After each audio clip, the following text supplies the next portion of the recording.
Welcome, Lund loyalists, YouTubers watching on John Lund Unleashed and the Bay Area Sports Collective, those watching on X and Instagram and listening on Apple and Spotify. It's John Lund Unleashed and johnlundunleashed.com. Brought to you by 𝐟𝐸𝐵 Cosmetic Surgery and Laser Center. Right now featuring amazing stem cell technology. For all your pain and for the guys, check out the latest in low T and testosterone therapy to make you feel like yourself again. 𝐟𝐸𝐵 Cosmetic Surgery and Laser Center at 𝐟𝐸𝐵cosmetic.com. Now, all juiced up and ready to go. Here's Johnny.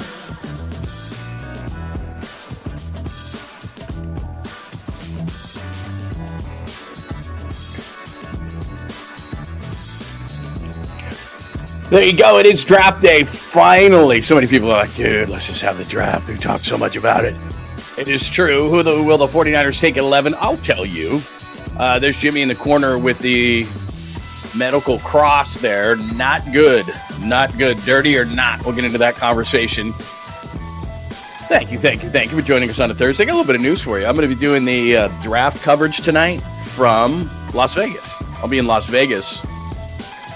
Some business to take care of in Las Vegas. I wish it was pleasure, but it is business. And so I will be there, and you can tune in tonight. And when the Niners get on the clock around 11, we'll pop on maybe a few picks ahead of the Niners, maybe 8 or 9 in that range, just in case they trade up, which I don't think they're going to do. But we'll get in that range, and we'll get up early. So keep those alerts on at johnlundunleashed.com on YouTube. Bay Area Sports Collective as well. For example, Bay Area Sports Collective, I'm doing postgame for the Warriors last night. We do Monday through Friday, 8 a.m. right here on YouTube, Saturdays at 10 a.m., and then random times and all postseason playoff games for the Warriors. And so I'm doing my show last night after the Warriors lost. We'll get into it. Jimmy's injury was Thompson's undercutting dirty, all those kind of things.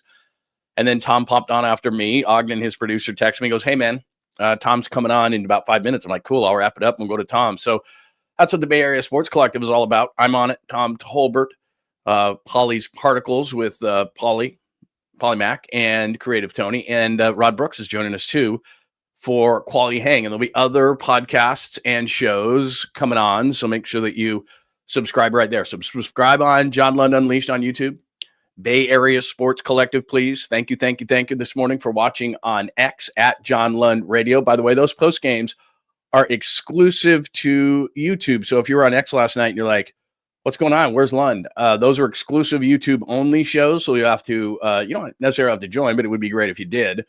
But those are exclusive to YouTube, John Lund Unleashed and Bay Area Sports Collective. So make sure that you are subscribed, and you'll get those alerts. So when I come on tonight from Vegas, I'm going to try to be at a sports book and just hanging out and talking and seeing the boards and all that kind of stuff. So we'll do that from a sports book tonight in Vegas and get the buzz from around the NFL draft. I've talked to a few people, texted a few people, so we'll get into that as well. It is episode 124 before we go out to the lines, to the chat line, and we'd love you to come in the room and be a member of the community because it's a great one at John Lund Unleashed on YouTube. So here's what's going on today. We always look at the chalkboard first, episode 124, Rockets 109, Warriors 94. Jimmy's hurt. Was it a dirty play? It is draft day 2025, Christmas for the NFL. The latest rumors, Kittle versus Diana Russini. I've had issues with her in the past, and the latest is just silly. The top picks, what people are saying at pick number 11, will be some surprise picks in the first round. This is the day usually that we start to see things. Well, don't forget about the Giants. Webb was great. Webb gem, you may call it. Do we have a closer issue with Ryan Walker? Actually, Duvall came in and saved Walker. Caboose Pistol, sweet, clean, family friendly, and of course, random things throughout the show. A lot of great video today as well, so make sure that you stay tuned for that. And we always put up fancy graphics, so it is great to see you. I did say the Jimmy play was dirty. I'm going to play it for you, and you can decide. And you probably saw it a million times, but I'm going to give you a theory on why. I'm not just some jackass that's going to scream and yell from the rooftops, dirty play, and not explain what I mean, because a lot of people obviously hit me up on all social medias, but I put this video out a little short. I put it on YouTube, but I also put it on X. And a lot of people from Houston, I'm sure, were like, that's not dirty. That's not dirty. And Tolbert said he didn't think it was. And Steve Kerr said he didn't think it was. But upon further review and knowing how these playoff series work and how physical Houston is trying to be and succeeding in game number 2 against the Warriors, I guarantee you that Steve Kerr is going to reconsider his stance on this. You mark my words on it, because Maybe he believes it, maybe he doesn't. In the regular season, they would move on from it. Jimmy would, it's a pelvic contusion, which is a fancy word for a bruise, and he would miss a couple of games and they'd move on. But because the series is being so physical, and because I've covered a million of these series, and because Steve Kerr is a disciple of both Greg Popovich and Phil Jackson, and there's a verbal warfare, a mental warfare to be played in these series, he'll say something about the officiating. He'll say something about Steph being hugged. He'll say something about Amen Thompson undercutting Jimmy. You watch, because they've got to get the series back under control. The Warriors do in terms of physicality, because Houston is bigger, younger, stronger. That's what they are, and they're using that. And their head coach, and a couple of times in the huddle, if you watched on TNT, a couple of times in the huddle, 𝐸𝐮𝐫𝐫𝐞, their head coach, was like, keep the physicality up. Don't worry about it. If they're not going to call it, he's saying all these things, and Houston knows it, and they know that they're bigger, and they know they can out-physical the Warriors. And that's why in the offseason, we'll get into Kuminga's performance last night, trying to shake off the rust. Maybe that was part of it, but he wasn't very good. Why they're going to move him for a big in the offseason that hopefully can shoot and defend and rebound, because that's not Quentin Post. He's a good offensive player, and he had some shots that went in last night, but he can't defend. He can't defend the rim. He's not a great rebounder at this point of his career. And that's the glaring need for the Warriors in the offseason. So that's what we're going to do today. A lot of great stuff. It is draft day. It's Jimmy talk. It's Giants. There's a ton of stuff going on. Great videos for you. We'll get into all those things. But good morning to everyone, and thank you for tuning in on this Thursday. I never take your viewership for granted. Hurley Bird is here. Hello, Jake. Good to see you, my friend. Skills, Daniel. It is nice to see you, my friend. Ladies and gentlemen, boys and girls of all ages, Catalina is here. Good morning, good morning, good morning to you. I don't know why I pop certain ones up and I don't pop other ones up. It is great to see John Holmes, Savage, which, again, I miss the old days of Pete Rozelle and Dr. Z. What a great call on your part. Dr. Z from Sports Illustrated, and 5:30 a.m. calls from New York, and that's how they did the draft over phones and everything. And not like now. They do the NFL draft, and it's like the one day, and people go crazy and everything like that. But anyway, it is NFL draft day. Happy draft day. I love draft day, man. I'm not going to lie to you. I'm jacked up. It's like adult Christmas for an NFL fan. Jason, it is great to see you. My friend Dom. Good morning, Dom. My good friend Dom. Francis is here. Joy, it's great to see you. The 1420 is here. Pine Needle. Hello, Pine. 49ers diehard is ready for draft day.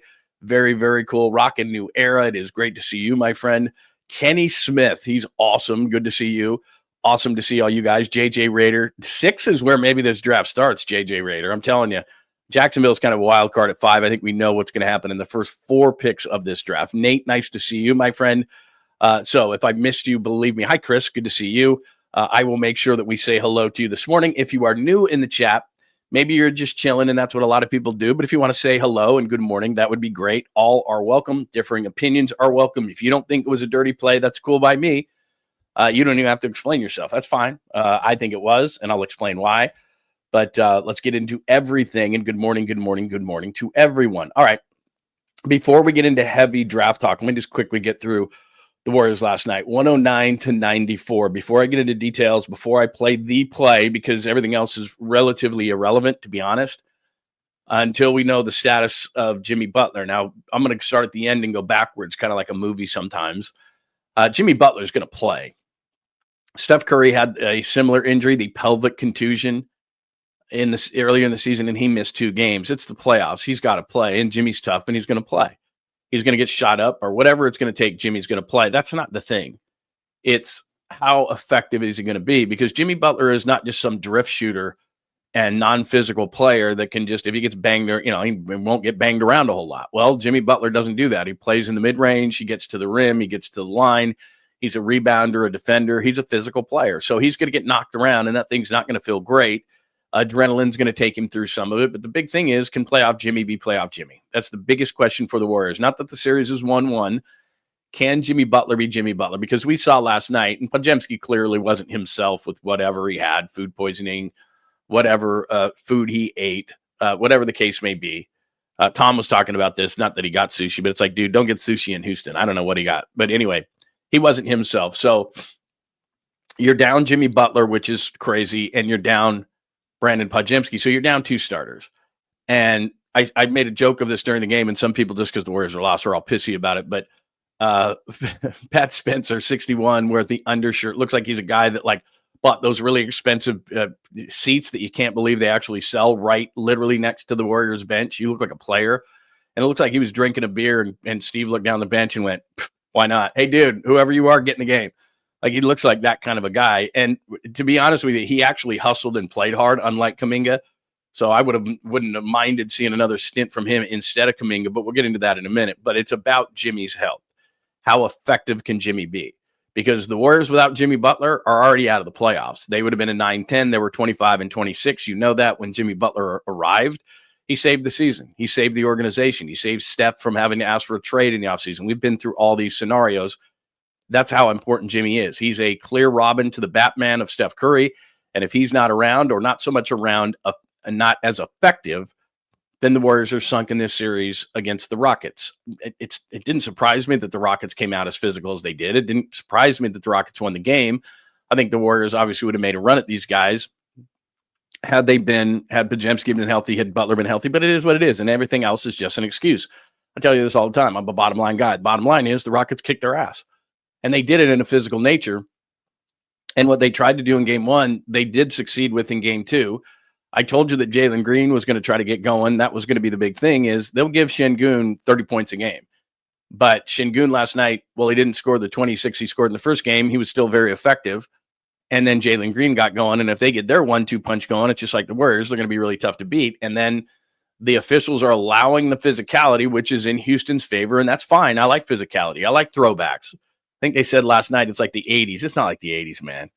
It's maybe I would give them, like, I don't even know if I'd say the series I covered, in the 90s, late 90s, like Bulls, Jazz, that kind of physicality. I don't know if it was that, but it's physical to today's NBA. And the Warriors don't have the size that the Rockets do. And so the Rockets are taking advantage of it. Their coach says, keep the pedal to the metal. They did, give them credit, and they won the basketball game. So that's the way the rest of the series is going to be played. And that's why Steve Kerr, the next chance with the media, I will guarantee you, will mention the officiating to not get fined, but just to say, he'll hit some subtle hints. He's smart. He'll say those kind of things. That's what Phil Jackson would do. That's what Greg Popovich would do. I've covered those series. That's what they do. You can guarantee that they'll do that. They'll send a message through the media to the officials. Will it work? Sometimes it does. Sometimes it doesn't. Plus, you're going home, so you might get a few more hometown calls. That's just kind of human nature. But as far as the biggest play is concerned, let's get to it. And here's why I think it was dirty. Because as kind of the backdrop of this as I play it, Ime Udoka is telling his team in the walk-ups and the shoot-arounds and the practices, during timeouts, all the things all throughout the game, physical. And a couple of times they got into the huddle on TNT, and he said, look, they're not calling it. Continue pedal to the metal. Continue physical. Continue. So that's getting pounded into their brain. So Amen Thompson, when he's going to the rim, and he's a great offensive rebounder, is going, and he's out of control. He's out of control on that play. And the reason why it's a flagrant, and I can't believe they didn't call it in today's soft NBA, is because it doesn't matter if you're under control and you didn't mean to. All right. You are responsible for your body. So if you're on the court and you're not in control and you do what Amen Thompson did, it's a flagrant foul regardless of your intent. Now, I can't get into his head, and I don't know what the intent is. Is he trying to injure Jimmy Butler? Look, man, and I know that people think it's on the up and up, and people don't want to believe things in sports. I've talked to so many defensive linemen, used to do shows with defensive linemen. Dennis Brown, who was in Detroit, a guy named Mark Spindler. I've done pre and post games, tons, offensive linemen, defensive linemen. They're trying to injure the other player. Why? Because it gives them a better chance to win. People say, oh, they're not trying to injure the quarterback. Yes, they are, because the backup quarterback is not as good. It's the biggest drop off in sports, quarterback first, your starter to your backup. They're trying to get him out of the game because that makes it so they win. So I don't know what's in Amen Thompson's head, but I know this: if Jimmy Butler's hurt in any way, shape, or form, this series is totally different. So I'm not going to say he was, but I'm not going to say he wasn't, because I don't know the intent in his head, and I don't know him well enough to give him the benefit of the doubt. I know that if it's Draymond Green, I'll tell you this: if Draymond Green does that body block and busts through the line, not like he's trying to, I said this last night. They said he was pushed. I didn't see he was pushed. I think he was trying to stop the tush push. He bolted through there because his coach kept telling him, you got to go, pedal to the metal, pedal to the metal, pedal to the metal. So that's what he did. And it was irresponsible, and it was at least a flagrant foul. I don't know if they're going to review it or what the case may be, but it's not an excuse if you're not in control of your body. That's by the NBA rule book. If you're out of control, that's on you. And at the very least, he's out of control. So that's what it comes down to. Was he trying to injure Jimmy? I don't know. I'm not in his head, but I'm not giving him the benefit of the doubt, because if Jimmy Butler's out of the game, the Rockets have a better chance to win. If Jimmy Butler is in any way compromised in this series, Houston has a better chance to win. So I don't want to hear all this stuff that you're not trying to injure guys. You're not trying to end careers. I understand that. But there's an unwritten rule in the NBA too. If a guy's up in the air, you can't be hitting the guy. You can't undercut him like that. I'll continue to say this. And look, Draymond Green has an earned reputation. I'm not defending him. I'm just saying he has an earned reputation. If he undercuts a Rockets player, that's Jalen Green up in the air getting a rebound, and Draymond Green comes piling through there and undercuts Jalen Green, Draymond Green's gone for a game. Period. So here's the play, and let's discuss further. Let me get up to the beginning here. This is like the middle of it. Here you go. So he might bump him a little bit, but not to that extent. He dove through him. That's a LeBron James flop. He dives through, and that's irresponsible. You're not in control of your body. That's a foul, but it's a flagrant foul. They didn't even look at it. Look, see how he dives under? I'm sorry, man. That's just Draymond Green gets a game easy. And I want to go back to the beginning of it because that's the real key to this whole thing. And let me just slow this down a little bit. You can see Jimmy. Now, see where Green is right there? If he hip checks him, it's ever so slightly, and then the guy dives into his legs. And I'm sorry, you're out of control at that point. Your coach is saying pedal to the metal, but you're overdoing it. And you're hurting the guy who's in the air. I'm sorry, you've got to be in control of your body. And because, like right here, see, let me back this up a little bit. Right here, all right? You're supposed to be in control of your body. At that point, I get it. He's off balance. But he puts his arms out and dives through Jimmy Butler. Sorry, man, that's a flagrant foul at the very worst. Or at the very least, I should say. Let me just play it again, just in full speed. You didn't get bumped enough to do that. You just didn't. You weren't in control of your body. That's a flagrant foul, at the very least. And as I said, if it could change the series. Even if Jimmy Butler plays, can Jimmy Butler be Jimmy Butler? Sorry, you're out of control at that point. You're out of control. And that's a flagrant foul. In today's NBA, there's no question. I've seen flagrant fouls get called for way less than that.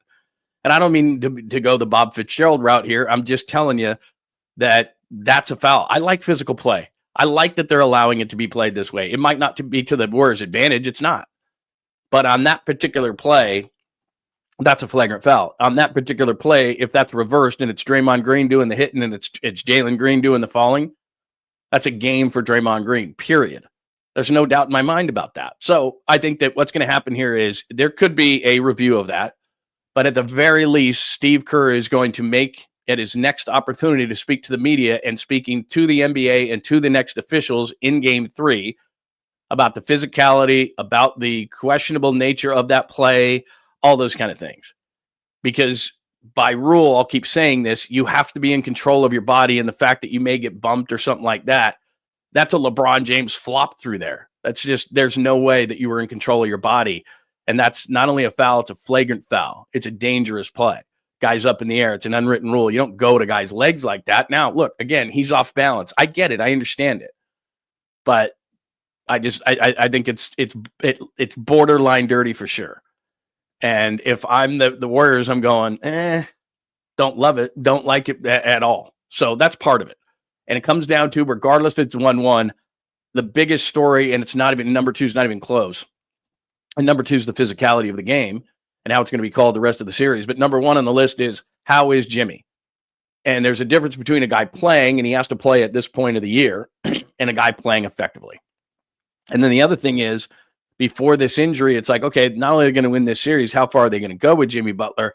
If Jimmy Butler can't get the rest he needs and is compromised, how deep can the Warriors go? So it not only goes to this series, and if they can win it now with a hobbled Jimmy Butler, but how deep can they go?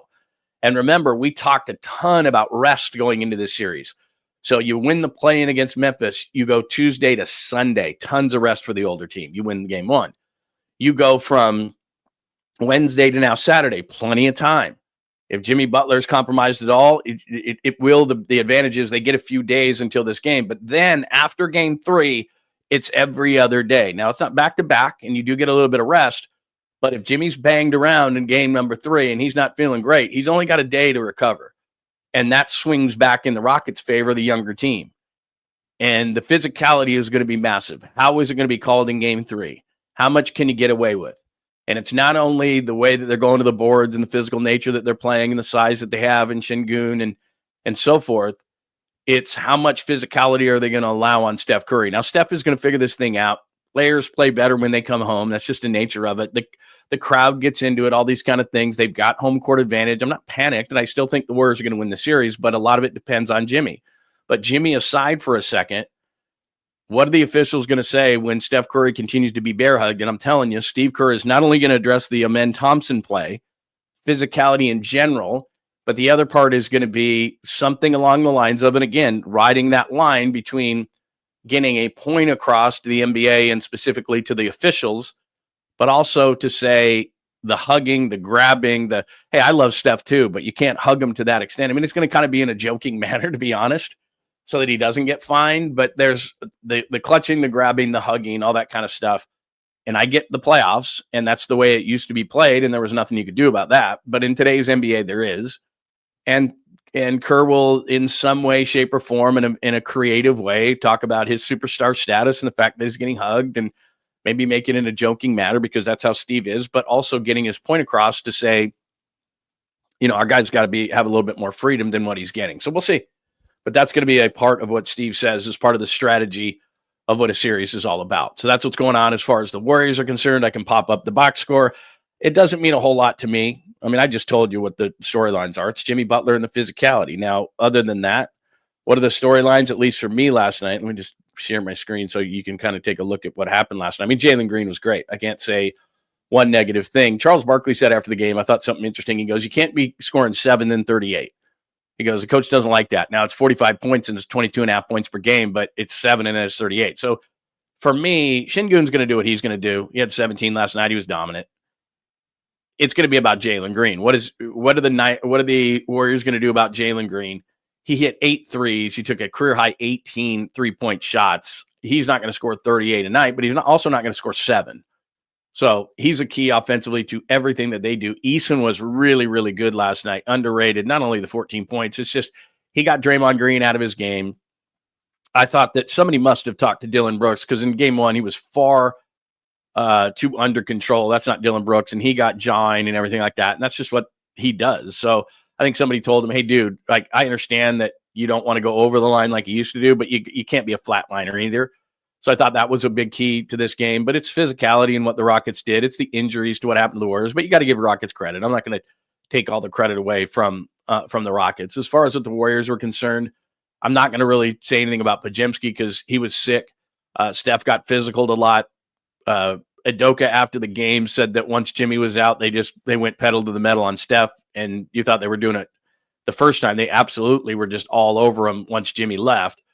Moses Moody early was good, really a flatliner late. Gary Payton II was really good in the first game. Wasn't much of a factor in the second game. As I said, Post got some shots to go down, but he's a liability on the other end of the court. Buddy Hield, what do you say you do here? I don't understand it. Give him a quick, and last night they had to play him a little bit because of the injury, but you give him a quick C to see if his shot's on. It's just not. He's giving you nothing. Looney may become a bigger factor. And then you go to Kuminga. It's not, I don't care about 4 for 12 and 11 points, all that kind of stuff. I don't care about those kind of things.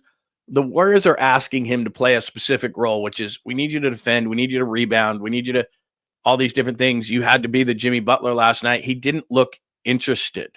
Pat Spencer was playing harder. He knows, Jonathan Kuminga knows what playoff basketball is about. And he's been in cobwebs. So maybe it was just rust. I just didn't see the effort. And I said this before. I told you the circumstance in which Kuminga would play in this series, and that's what happened. Jimmy Butler got hurt. Kuminga's the likely backup. He's going to play. And there were one of two things that Jonathan Kuminga could have done. Jonathan Kuminga could have pouted, which is what it looked like he was doing last night, and been angry. And he's young and immature still. Or he could have said, you know what? I'm not going to be with you next year because you're going to trade me for a big. But you know what? I'm going to audition for the other teams in the league because those are the teams that are going to potentially give me a big fat contract, which I'm due for. And that's the attitude I would have had. That's the attitude I'm sure his agent said to have. Look, man, I know you're pissed. I know you're angry, but there's no point in going on the court and pouting and not being ready and not playing with your hair on fire. Go out and show the other teams in the NBA what you're all about, that you're mature, that you're auditioning for us. This is your job interview against the Houston Rockets, a team that you dominated during the season. He averaged 21.3 points per game, had a career high 33 on December 5th. Play like that. And then when asked after the game if 𝐤𝐿𝐫𝐿 Kuminga was the logical backup if Jimmy Butler was out for any extended period of time, Steve Kerr said, we'll just have to, and I'm not saying it verbatim here, but he basically said, we'll just have to gather and see what's what. You could tell that he wasn't really enamored with the way that 𝐤𝐿𝐫𝐿 Kuminga played last night. If he would have played hard, and again, it's not about hitting shots. That's where I think Kuminga doesn't get it. It's not about hitting shots. It's not about being acrobatic. It's not about your dunks. It's not about any of that. Rebound, grit, toughness. I know you're thin, but you're 6'9", you got long arms, you have a perfect NBA body, and you're a crazy athlete in this series. That's what they need from you. They need that grittiness, and Kuminga doesn't provide it. And that's why he's not playing. It's a physical series. They need him to go in there understanding that, well, he hasn't played a ton in the playoffs. He was around the team in 2022 when they won a championship, and he understands the level that it needs to go to, the physicality, the focus, all those things. And he just didn't have it last night off the bench. Now, if you want to defend him, and I understand this, and you can disagree with me, and that's fine, it could be rust. He's a little rusty, whatever, but I think you got to be ready. A veteran would have been, and 𝐤𝐿𝐫𝐿 Kuminga just was not to me. So I could be wrong. I'm questioning a guy's effort, which is one of the worst things you can do. What's in his head, what's in his mind. But what I saw was a guy who was not prepared to play last night, when if I was him, I would have said to myself, I don't care what the Warriors think of me. I'm going to audition for the other teams who are going to sign me to a long-term contract. This is not about the Warriors. This is about every other team in the NBA who might be interested in me. And watch this, because I'm going to prove you wrong. And then I'm going to, at the end of the season, Kuminga's going to go off at the end of the season, and he's going to demand a trade. And the Warriors are already like, we know we're going to trade you. I quit. No, you're fired. You're fired. No, I quit. Like, it's going to be that kind of a thing. He's not going to be on the team next year, but I didn't think he was prepared. Is that why they lost? No. The storyline is clearly two things: physicality and Jimmy Butler's health. That's the story of the series at this point. Here, I showed you the play. Here's Steve Kerr talking about it right after the game. This is courtesy of Anthony Slater from The Athletic. Jimmy always says he's going to be fine. But we have to wait to see with the MRI. What did you think of the foul, or how he went down? Did you think it was? I haven't seen the replay. I asked our guys behind the bench, and they just said it looked like there was some physicality on the rebound, and I think Thompson just inadvertently found himself underneath Jimmy, just based on the tug of war that was going on there. So we didn't. He continued on, and sorry, I cut that up because I was trying to do it fast and get it into the postgame last night, which we did right after the game. He just said they didn't think it was bad or anything. Like I said, sportsmanship in this series, or I should say gamesmanship in this series, is going to be Steve is going to have a chance to look at it, and he's going to say that, I don't know that he's going to call it a dirty play, because that could be a fine, but he's going to find a creative way to say he wasn't real happy with that way that play went down. And then if it was one of his guys, specifically Draymond Green, and he probably won't use the name, that they might have fined him, etc. He'll work that in. He'll work in the physicality. He'll work in the fact that Steph's being held, all those kind of things. I guarantee you that the next press conference, his tone will have changed a little bit on that, because that's part of gamesmanship in a series. So that's where we are as far as the Warriors are concerned. Let me make sure I don't have anything else that I needed to jump in there from the Warriors before we move to all draft day talk all the time. I don't think we have anything else as far as the Warriors are concerned. Yeah, I think that's it. So give me your thoughts. Let me bump out real quick on the Warriors. You can tell me if you think it was a dirty play, if it was questionable, how you feel the Warriors are going to be the rest of this series as well. I think they're fine, but everything hinges on Jimmy. And when I say I think they're fine, it's assuming that Jimmy Butler, who's one of the tougher players in the league, plays like Jimmy Butler. And given the medical marvels that we can do nowadays, I think that Jimmy will be fine for the rest of this series. I don't know what it's going to be like from there. What is critical at this point for the Warriors, if they want to go on beyond this series, is they win the next 2 at home, close this thing out as quickly as possible so that hopefully Minnesota and the Lakers, the T-Wolves and the Lakers, are a 7-game series. You could potentially get this thing done in 5 or 6, and you can get Jimmy Butler some rest and therapy and everything else and work on that back and that bruise, and then Jimmy can be fine. If you go to 7 games and Jimmy's, like I said, Jimmy's not a wallflower. He doesn't stand on the perimeter. He's going to get banged around. So all of a sudden, here he is, and you're trying to make a long run in this thing, and Jimmy Butler has to deal with this thing the rest of the playoffs, and that's not great. So there's the latest. Let me give you some thoughts in here. Let's see. Get some thoughts here, and then we'll go out to the draft talk. That takedown of Jimmy was highly questionable. Shout out Dan Lebitard. Very nice. I like that, man. A little bit of that. It's Rule 76. No excuses. Play like a champion. The Wedding Crashers. That's how I feel like it. You have to be in control of your body. That is an NBA rule. It doesn't matter if you fly out of control and you're like, oh, you know, I was that. It doesn't matter. You're responsible for your body. The NBA has found a way to beat the Warriors, push them around, beat them up a little bit, and antagonize Draymond Green. Hopefully he can get himself suspended for the next game. That's it. It's a wrap. Yeah, that's the way to beat the Warriors. That's been the way to beat the Warriors forever, since Steph Curry has been here. Be physical with the Warriors. And they don't have an Andrew Bogut. They don't have that. They don't have a Festus Ezeli. They don't have, and the game has changed. So I'm not asking for that exact player. What they are going to do in the offseason is they're going to try to get a big, and this is really hard to find. Mobley or the Cavs. I mean, you can put it on one hand, the kind of guys that they're looking for.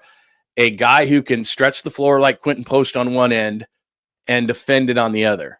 A long big who can run, rim runner, those kind of guys. What James Wiseman was supposed to be is really what they're looking for. And, like I said, Mobley is maybe the best example of it in the NBA. There's a few other guys as well, but they're going to use Kuminga in the offseason to try to find that guy, because that's what they're lacking. Because every team, and this is why it's going to be tough for them in the West, even if they get by this series, every team that they're going to face is going to have size. Now, Minnesota has Gobert. He's not the offensive force that what 𝐿𝐮𝐬𝐜𝐫𝐢 is, but if you play Denver, they've got that size. That's why, like I said, with the Lakers losing Anthony Davis, that's a godsend to the Warriors, although obviously Luka's great, but that was the thing that gave them trouble, was not LeBron James, not guys on the perimeter.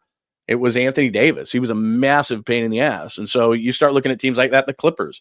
Zubac plays well against the Warriors. They've got size. So you're going to likely play a team with size if you get by this series, and it's going to be tough. And that's why I think, like I said, I know Steve Kerr is going to talk about the physicality of the series next time, because he knows. This is a great point. And I said this in the postgame last night. TJD, he's buried on the bench. He's not going to give you the offense, but he's somewhere in between what Post is and what Looney is. Looney gives you nothing. I shouldn't say that. He's a great rebounder and good defender, and they may need him in the series, and I said they would because of the offensive rebounding. But TJD is a younger guy, an athletic guy, a long guy. In a series, you may start and you have no role, and by the end of the series, you have a role. And they may have to, J49, and there's a couple other people saying this, they may have to dust him off and say, because he played a few minutes last night in garbage time, but they may have to dust him off a little bit and say, okay, we may need some size in there. He can match up probably better than anybody they have because of his length on 𝐿𝐮𝐬𝐜𝐫𝐢, not for long periods of time, but when this thing kind of gets out of control and the offensive rebounding is going and everything, especially in Houston, the crowd's behind it, you got to have somebody in there with some athleticism that has some length, and he's on the bench sitting there. So they may have to dust him off in this series. We talk about it all the time. Matchups, that's what playoff series are. They're matchups. And you got to see, rather than sit there going, we're going with what we're going with. We're going with what we're going with. You may have to dust him off because you need some size in this series. And he's had success in the past at times, and he doesn't have to play great in all of them. Maybe he gives you 1 or 2 games where he's a factor, and that's all it takes. So anyway, there you go. No, I don't disagree with you there, Mark. He isn't, but he might be able to. Hi, Joy. Somebody said, where was it, that he's not strong enough? I don't know. I'm screwed up. Where is it? Anyway, whatever. By the way, good morning. I don't know if I've seen you before, but good morning. Frank, I'm going to get that starting. All right, let's get to the draft. Let's do it. We've waited long enough. Draft day. It is Christmas. I woke up this morning like it was like Christmas when I was 8 years old. I kept waking up and I was shaking my wife. It's Christmas. It's draft day. And she's like, go to sleep and don't touch me and leave me alone. By the way, can I just tell you a quick random story? Get off the ramp, and then we'll get back on the on ramp, and I promise we'll talk about the NFL. This morning I'm taking a shower, which is not a great sight. And my wife's in there because, like I said, we're going and we've got some business to take care of. And she's got a towel on her head and a towel on her body. And I'm in the shower and I go, hey, man, can you hand me a towel? And she takes the one off her head. And I go, no, can I get a dry towel? And she takes the one off her body. I'm like, can I get a dry towel, please? And so then she got me one, which was really nice. But it's like, oh, my gosh. Anyway, that's nothing about nothing. All right, it's NFL Draft Day. NFL Draft Day. I'm going to hold that Diana Russini / George Kittle thing for a second. Here's the latest stuff on the NFL Draft. I did a small mock draft at 11. And so let me do a couple of things here. Let me just show you what I'm thinking, and then I'm going to give you a few things. And I said this yesterday, and I was on with Larry Krueger for a couple hours, and we kind of shot the shit about a lot about the draft yesterday. So you can go, that's on my page at johnlundunleashed.com if you want to go back and deep dive into the draft. But what happens the day before the draft, and it's lying season, as I tell you all the time, and some teams are trying to throw you off the scent. Nobody wants to leak anything because this has got, if you like a guy, you got to stay quiet about it. That's why a lot of times, like, you'll see the 30 visits and somebody you really, really like, you won't even bring in. A guy you really, really like, you won't even interview. Like, you'll hear guys get drafted and go, I never even talked to this team. Yeah, because they love you and they don't want to tip off the fact that they might draft you very highly. The thing about the Niners that's interesting here is, can you take a swing for the fences? Like, when you're picking at 31 and you really don't have any needs necessarily, and you're looking maybe for depth and you're a Super Bowl team and you feel pretty good about your team, like the Eagles right now, you don't have any real glaring weaknesses. I think you can take a chance on a guy and swing for the fences. And if you miss, you miss. The Niners need starters like today. So a few things about this draft. It's clearly about the trenches, offensive and defensive line. That's where I think they'll go at number 11. I don't think, Tyler Warren, I don't think they're going with McMillan, the receiver out of Arizona. I don't think they're not going, even if Genty's not falling to 11, but even if he did, the Niners wouldn't take him. Like, there are specific needs for this team. There's no question about it. And everybody can say we're taking the best player, but it doesn't work. Like, this, all of a sudden, no, they needed that position. And look, they drafted him. Oh my God, he must have been the top of their board. They're human beings. They know what they need. So it's a trenches draft for the 49ers. And the thing that's funny is we start getting close to the draft the day before, and all of a sudden all these things change. Mason Graham, the defensive tackle out of Michigan, was supposed to be a top 4 or 5 pick. All of a sudden he's going to fall to the Niners at 11 or maybe Miami at 13. Walter Nolan is all of a sudden rolling up draft boards, although he has character issues and he's inconsistent. All these different things are happening, and and I'm telling you this because I know it's agents leading this charge. They're trying to get their guy drafted higher, lower. They want people to come up and get him because if they do come up and get him, so let me use Tyler Warren, the Penn State tight end, as a perfect example. I'm his agent. My number one job is to get him as much money as humanly possible, right? So what am I going to do? I'm going to float things that, the Jets at 7 are going to take him, or if the Jets at 7 aren't taking him, this team's going to come up and get him, or so now I'm Indianapolis at 14, and I'm hearing all these rumors. I want a tight end. I want Tyler Warren specifically. I'm Indianapolis. And I hear that I got to get ahead of the Jets. I got to get to 6 with the Raiders. Or I got to, all of a sudden he's falling a little bit, and I hear the Bears are going to take him at 10. If I'm Indy, I got to get to 9, or I got to get to the Niners at 11.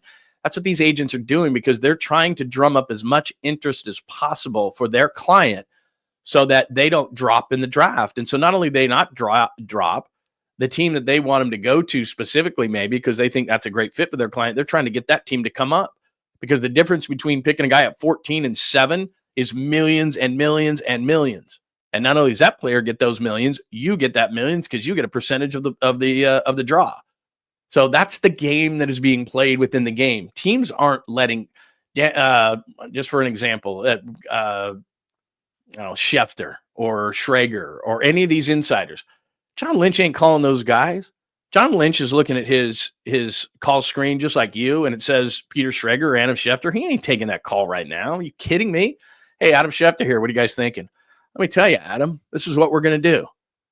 They're not doing that. This is all driven by agents trying to move their players around. That's what's going on here. So if I'm Mason Graham's agent, and I think it's Drew Rosenhaus, if I'm Mason Graham's agent right now, and I'm surprised he's not doing, I'm pushing my guy. He's not going to 11. He ain't going to 13. He's getting picked. He's getting picked at 5 by Jacksonville or 6. I don't think Mason Graham's going to go drop to 11 to the Niners. Now, if he were to, if I'm the Niners, I can't wait to make that pick Mason Graham would be the dream scenario. He's a culture setter. He's a badass. He's a wrestler. He's all these things. He would help the culture of this defense. They're rebuilding this defense. Fred Warner's there. Nick Bosa's there.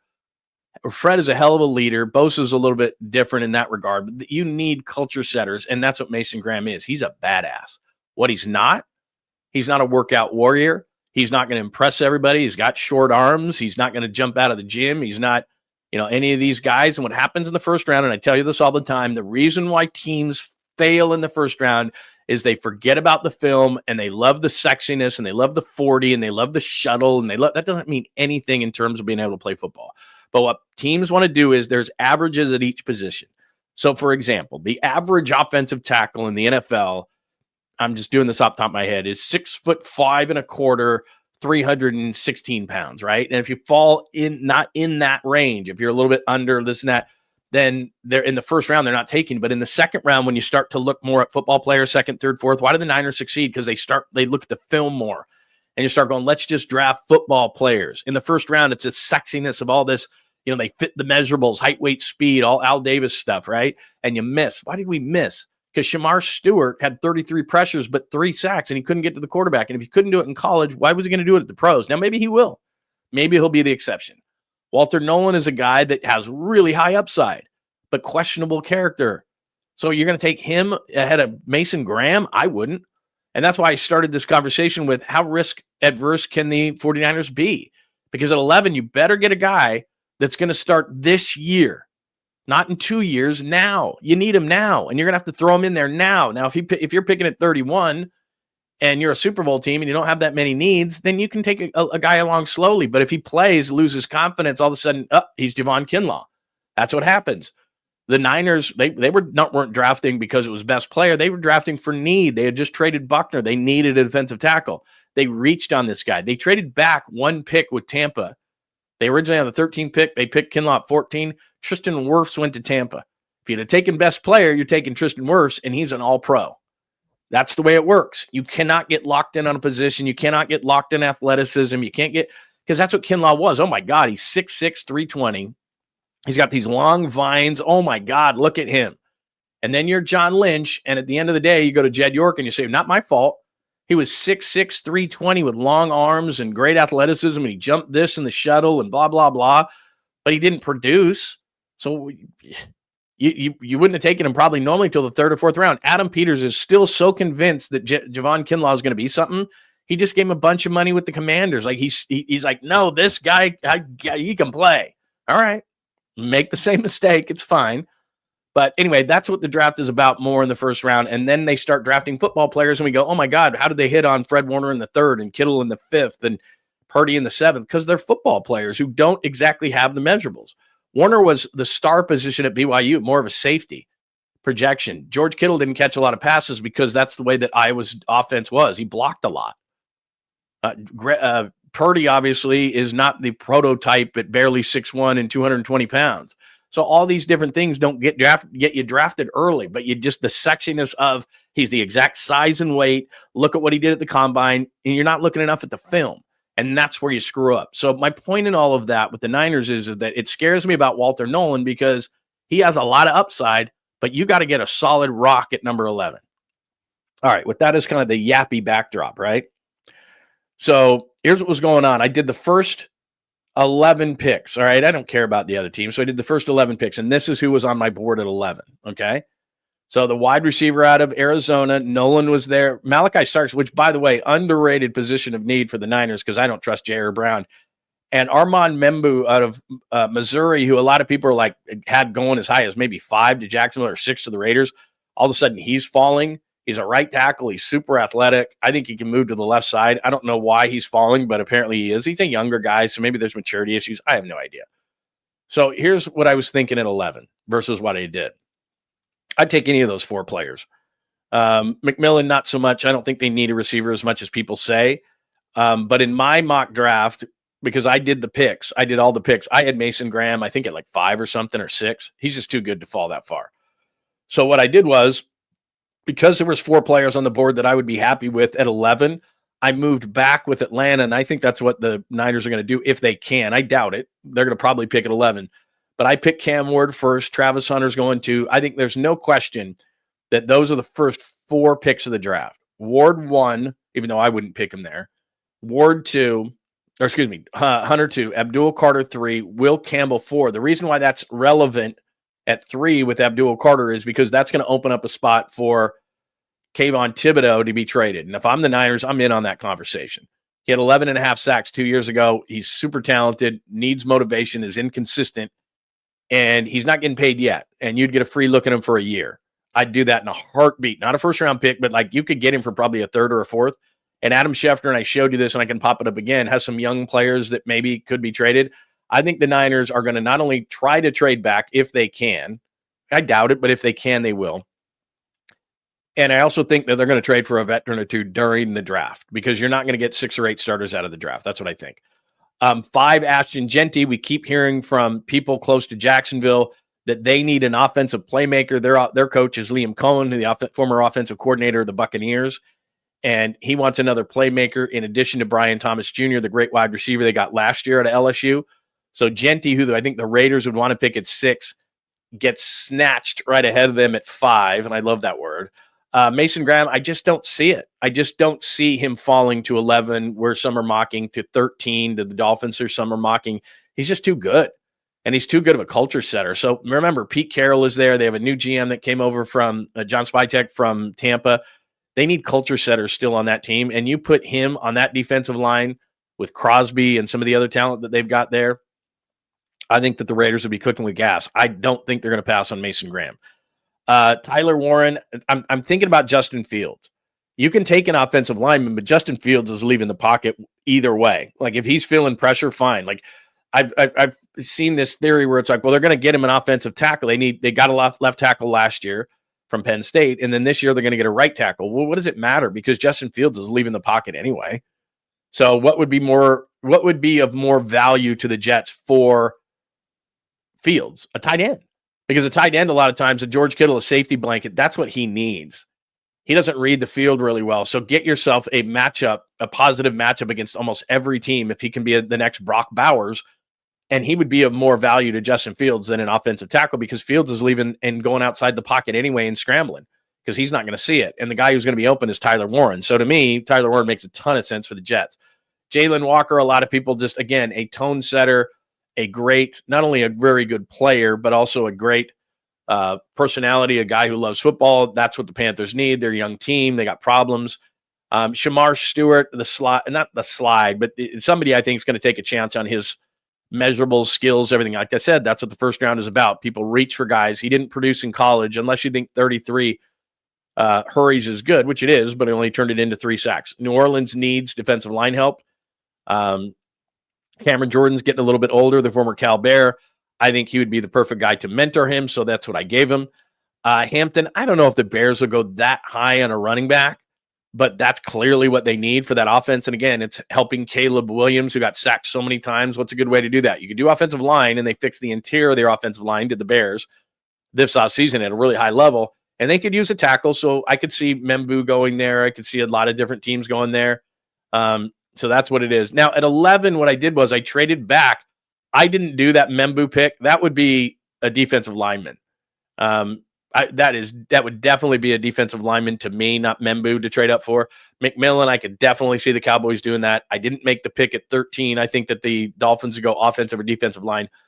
14, I think that Loveland will be there for the Colts. I would switch that pick. And then Nolan was my pick at 15 for the Niners. Now, I don't know that I would take Walter Nolan, but in this exercise, Mason Graham is gone. So are they going offensive line? Would Membu fall?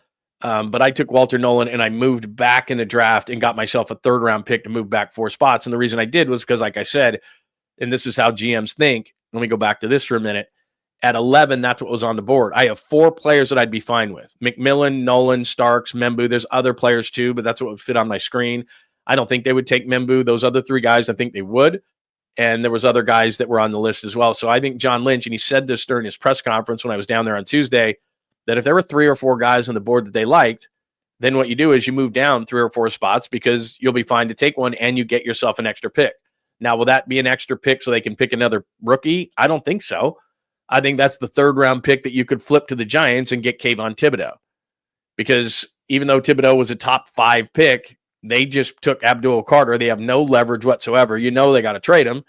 So I'd call the Giants right away and say, I'll give you a 3rd round pick for Kayvon Thibodeaux. I got that by moving down 4 spots for Atlanta. So I just picked up my edge rusher, who's better than probably anything I could get at that point in the draft. And I just made a move and he's going opposite Bosa. So all of a sudden in that scenario, I got myself Walter Nolan inside. I got myself Kayvon Thibodeaux, and I got myself Nick Bosa. I got 3/4 of my line that was absolutely pathetic before the draft. And I got 2 players in Thibodeaux and Nolan, who I like. And if Mason Graham were to fall, first of all, if Mason Graham were to fall, they're not trading 11. I'm very confident in saying that. They would take Mason Graham in a heartbeat, because not only that, as I keep saying, it's not only the player, but it's what he's about. He's 24/7, 365 football, from what I understand. He is a tone setter. He is a locker room guy. He's all those things. And when you're trying to reset this defense, Fred Warner is that, but Dre Greenlaw's gone and he's not that. Armstead's been gone for a couple of years. Like, those tone setters are gone off this team. So you've got to not only get that kind of guys, but you got to get a Niner. And some people think that's not important. Some people think it is. If you look at this roster, like in talking to Christian McCaffrey on Tuesday and talking to Fred Warner on Tuesday and all these different guys, there is definitely a character that fits the 49ers. And that's why I'm hesitant on Nolan. They might take him, but if Mason Graham is there, they're taking him. And I've seen drafts in which he slides past the Niners and goes like 13 to the Dolphins, and I'm like, they're not going to pass on him. I don't think so. I could be wrong. Now, here's a couple of interesting things from national guys. Daniel Jeremiah, who I have a ton of respect for, his latest mock draft, he's got 𝐼_Zabel, which I wouldn't hate. A lot of people think that 𝐼_Zabel would go in the 20s. I hate that he's from North Dakota State, because I've still got PTSD from North Dakota State and Trey Lance. But a lot of people like him because he can play tackle, he can play guard, he can play center. So they need a center right now. They certainly need a guard, a left guard. They could move him to right tackle. And as I said, I think that the 49ers, and I've been told this, that they like 𝐾𝐽 at guard and that nasty streak that he's got. So they could put him next to Trent Williams, put this guy at right tackle. So everybody loves the versatility. I think 11's a little bit high for this guy. So would they move back and take him? So there's that. Peter Schrager is saying in his only mock draft, he says, quote, "I'd be shocked if Nolan fell out of the top 15 at this point. He might be the fastest riser in the draft. He's quick, people mover, great pre-draft, blah, blah, blah, blah, blah."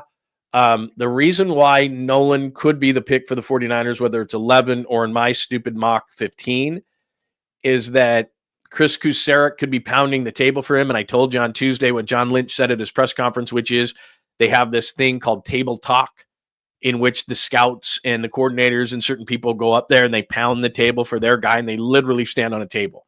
And I could see Chris Kusarek, because this guy Nolan is a Niner type, and that he's an upfield penetrator, and that's what Chris Kusarek likes. And he could pound the table and want to work with this guy. But I've also heard he'd like to pound the table for Shamar Stewart, who I think is too big of a risk. I don't know about Mason Graham, but like I said, I think Mason Graham fits the 49ers to a T if he were to slide. And just to give you a little bit on the sliding, as I said, here again is Schrager's mock. Graham has been viewed as a likely top 5 pick, could be there if he falls to 13. Nice win for Miami, blah, blah, blah. Culture changer, can't miss. Like, if he's a culture changer and can't miss, how does he get out of top 6? How do the Raiders not take him? I'm like, what?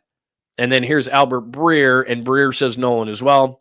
He says, now here's where he loses credibility. In the end, I think GM John Lynch and coach Mike Shanahan get Robert Saleh and Chris Kusarek to disrupt, blah, blah, blah, blah. How does that get by an editor? I don't know. Anyway, so he likes Nolan, so whatever. I mean, everybody likes who they like. That's fine. Dandy, whatever. I would take Graham over Nolan if both were there. I like Nolan, don't love him. I like Membu probably better than the 49ers. I love the idea, and even Daniel Jeremiah went with 𝐼_Zabel. I like the idea of an offensive lineman there who can play, one of the positions, whether it be guard or tackle this year, and then can slide over to left tackle when Trent leaves. I think that's imperative. And the offensive tackle class is much lighter than the interior defensive line. So from a value standpoint, I would take the offensive tackle first. I would go into the second round at 43, try to get the defensive tackle there. But who knows? Niners go best available. They got burned by Kinlaw. They're just going to, I think, take the best player, learn from their mistakes, all those kind of things. So that's what I think happens in the first round. Nolan is a name. Zabel is a name. Membu is a name. Campbell's not going to be there. Graham could be there. I think if Graham is there, they don't take him. I think they made a mistake, but that's my thought. So you give me your thoughts. Hit me up on the comments. I'll go out there in just a second, and we can discuss more about the draft. And as I said, please tune in, put those alerts on at John Lund Unleashed on YouTube, because tonight I'll be in Vegas. I'm going to try to set up. In fact, here's my little fancy tripod. I'll set up my gear, hopefully at a sports book, unless they're like, what are you doing? But I think I can do that. And I'll set up from a sports book. We'll talk draft. So keep your alerts on YouTube, both on John Lund Unleashed on YouTube and the Bay Area Sports Collective on YouTube, because I'll jump on probably, I don't think they're going to move up, but I'll probably jump on about the 6th or 7th pick, maybe around the Raiders. I'll be in Vegas. So yeah, maybe I'll jump on about the 6th pick, and we'll keep it through the Niners pick, and we'll talk all about it. So keep those alerts on, because I'm not exactly sure what time the festivities start, around 5. And so the Niners, maybe 6:30, I don't know, something like that. And if they move up, they move down, whatever the case may be. So make sure you keep your alerts on, please. And we'll do a show about the draft tonight on John Lund Unleashed and the Bay Area Sports Collective. It will not be on X. It will not be on Instagram. So you've got to come to the YouTube channel at John Lund Unleashed for that. All right. Let me play this.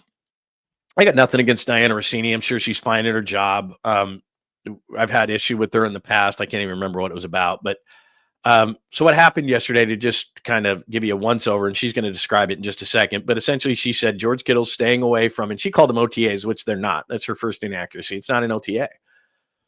George Kittle misses these every year. Since he built that barn in Nashville, he doesn't come in. And I'll explain this again. This is all about getting checked and making sure your injuries are healed and everybody's good and okay. Let's shake hands. Let's kiss babies. The reason why Trent Williams was at this voluntary event for the 49ers was because he had an ankle issue all last offseason, and the Niners wanted to see how it was healing. The only reason Christian McCaffrey was here, who works out on his own, was because he had the Achilles and had injuries last year. They wanted to check him out, see how he's doing. He showed up. Fred Warner lives in the area. He showed up. That's the only reason. It's a check-in. A lot of the veteran players don't come. If Christian McCaffrey had been healthy last year, he wouldn't come. He didn't come to this last year, the voluntary part. If Nick Bosa wasn't around, he didn't have an injury. So a lot of these veteran players who are out on their own, the Bosas, the Kittles, Christian McCaffrey, they work out on their own, and the team is fine with it because they know they're professionals. They don't have to show up at this. And George Kittle is in that category. So does George Kittle need to have a contract redo? Yes, he does.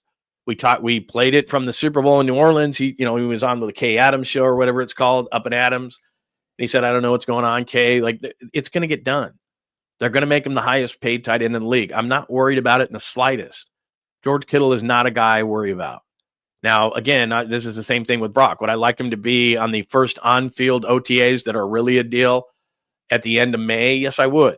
If it's not done, is it the end of the world? No, it's not. I think for Brock Purdy, it's important because it's a leadership role that he needs to get on the same page. I want him throwing with the receivers, et cetera, et cetera. Kittle can come in July. It's fine, right before camp, and get it done. They will get it done. There isn't a game today. There isn't camp today. So they're blowing out of proportion to me. So the thing that bothered me about it was, and it's today's meeting. I understand it. And I'm not get off my lawn guy. I'm not. I'm all for, speculation and all those kind of things. This is what I do for a living. Clicks. I understand it. It's hard. There's a lot of insiders out there. So she's got to throw things up against the wall. But she said something that he's holding out of these events, voluntary events, not on-field events. So he's not holding out of anything, but okay, because he's upset about his contract. And then George countered with, your sources are wrong. And then she continues in this video that I'm about ready to show you, and still is standing by her story when the source is George Kittle saying she's wrong. George Kittle, I can tell you, is one of the most accessible players and nicest players in the NFL. All you'd have to do is text him. That's all you'd have to do. Or find his number from somebody or whatever. The source is George Kittle. He told you you're wrong. And she's still trying to say that her story is right. Watch this. Negotiation. We know that Kittle wasn't there for OTAs. And from what I was told, it has to do with this contract. He wants to be the highest paid tight end in the NFL, I was told. In fact, many around the league know about this, that he wants to make about $20 million a year. So, Chase, I reported that today, and Kittle. Okay, I'm going to stop this right here, and then we'll talk more about it. Your source is incorrect at 𝐃𝐨𝐽46, and it's got the check mark, which doesn't mean anything nowadays. Anybody can get one of those. But he's telling her, as the source of his story and his contract, your source is incorrect. He's the source. He's the number one source. There is no other source. Okay, we've established that. Continue. Who's one of the nicest people in football, responded that my sources were wrong, right? So that was one of those situations where I immediately had to go dig on it then. Like, wait, did someone give me bad info? Okay, let me stop again. I got to go dig on it. The fucking source is George Kittle, Diana Russini. Text them. Call them. I got to go dig some more. Dig some more on what? He just told you the source was incorrect. Text them. Call them. Find the number. Continue. And there was just so many people sharing about this that I knew it wasn't wrong, and it's not wrong.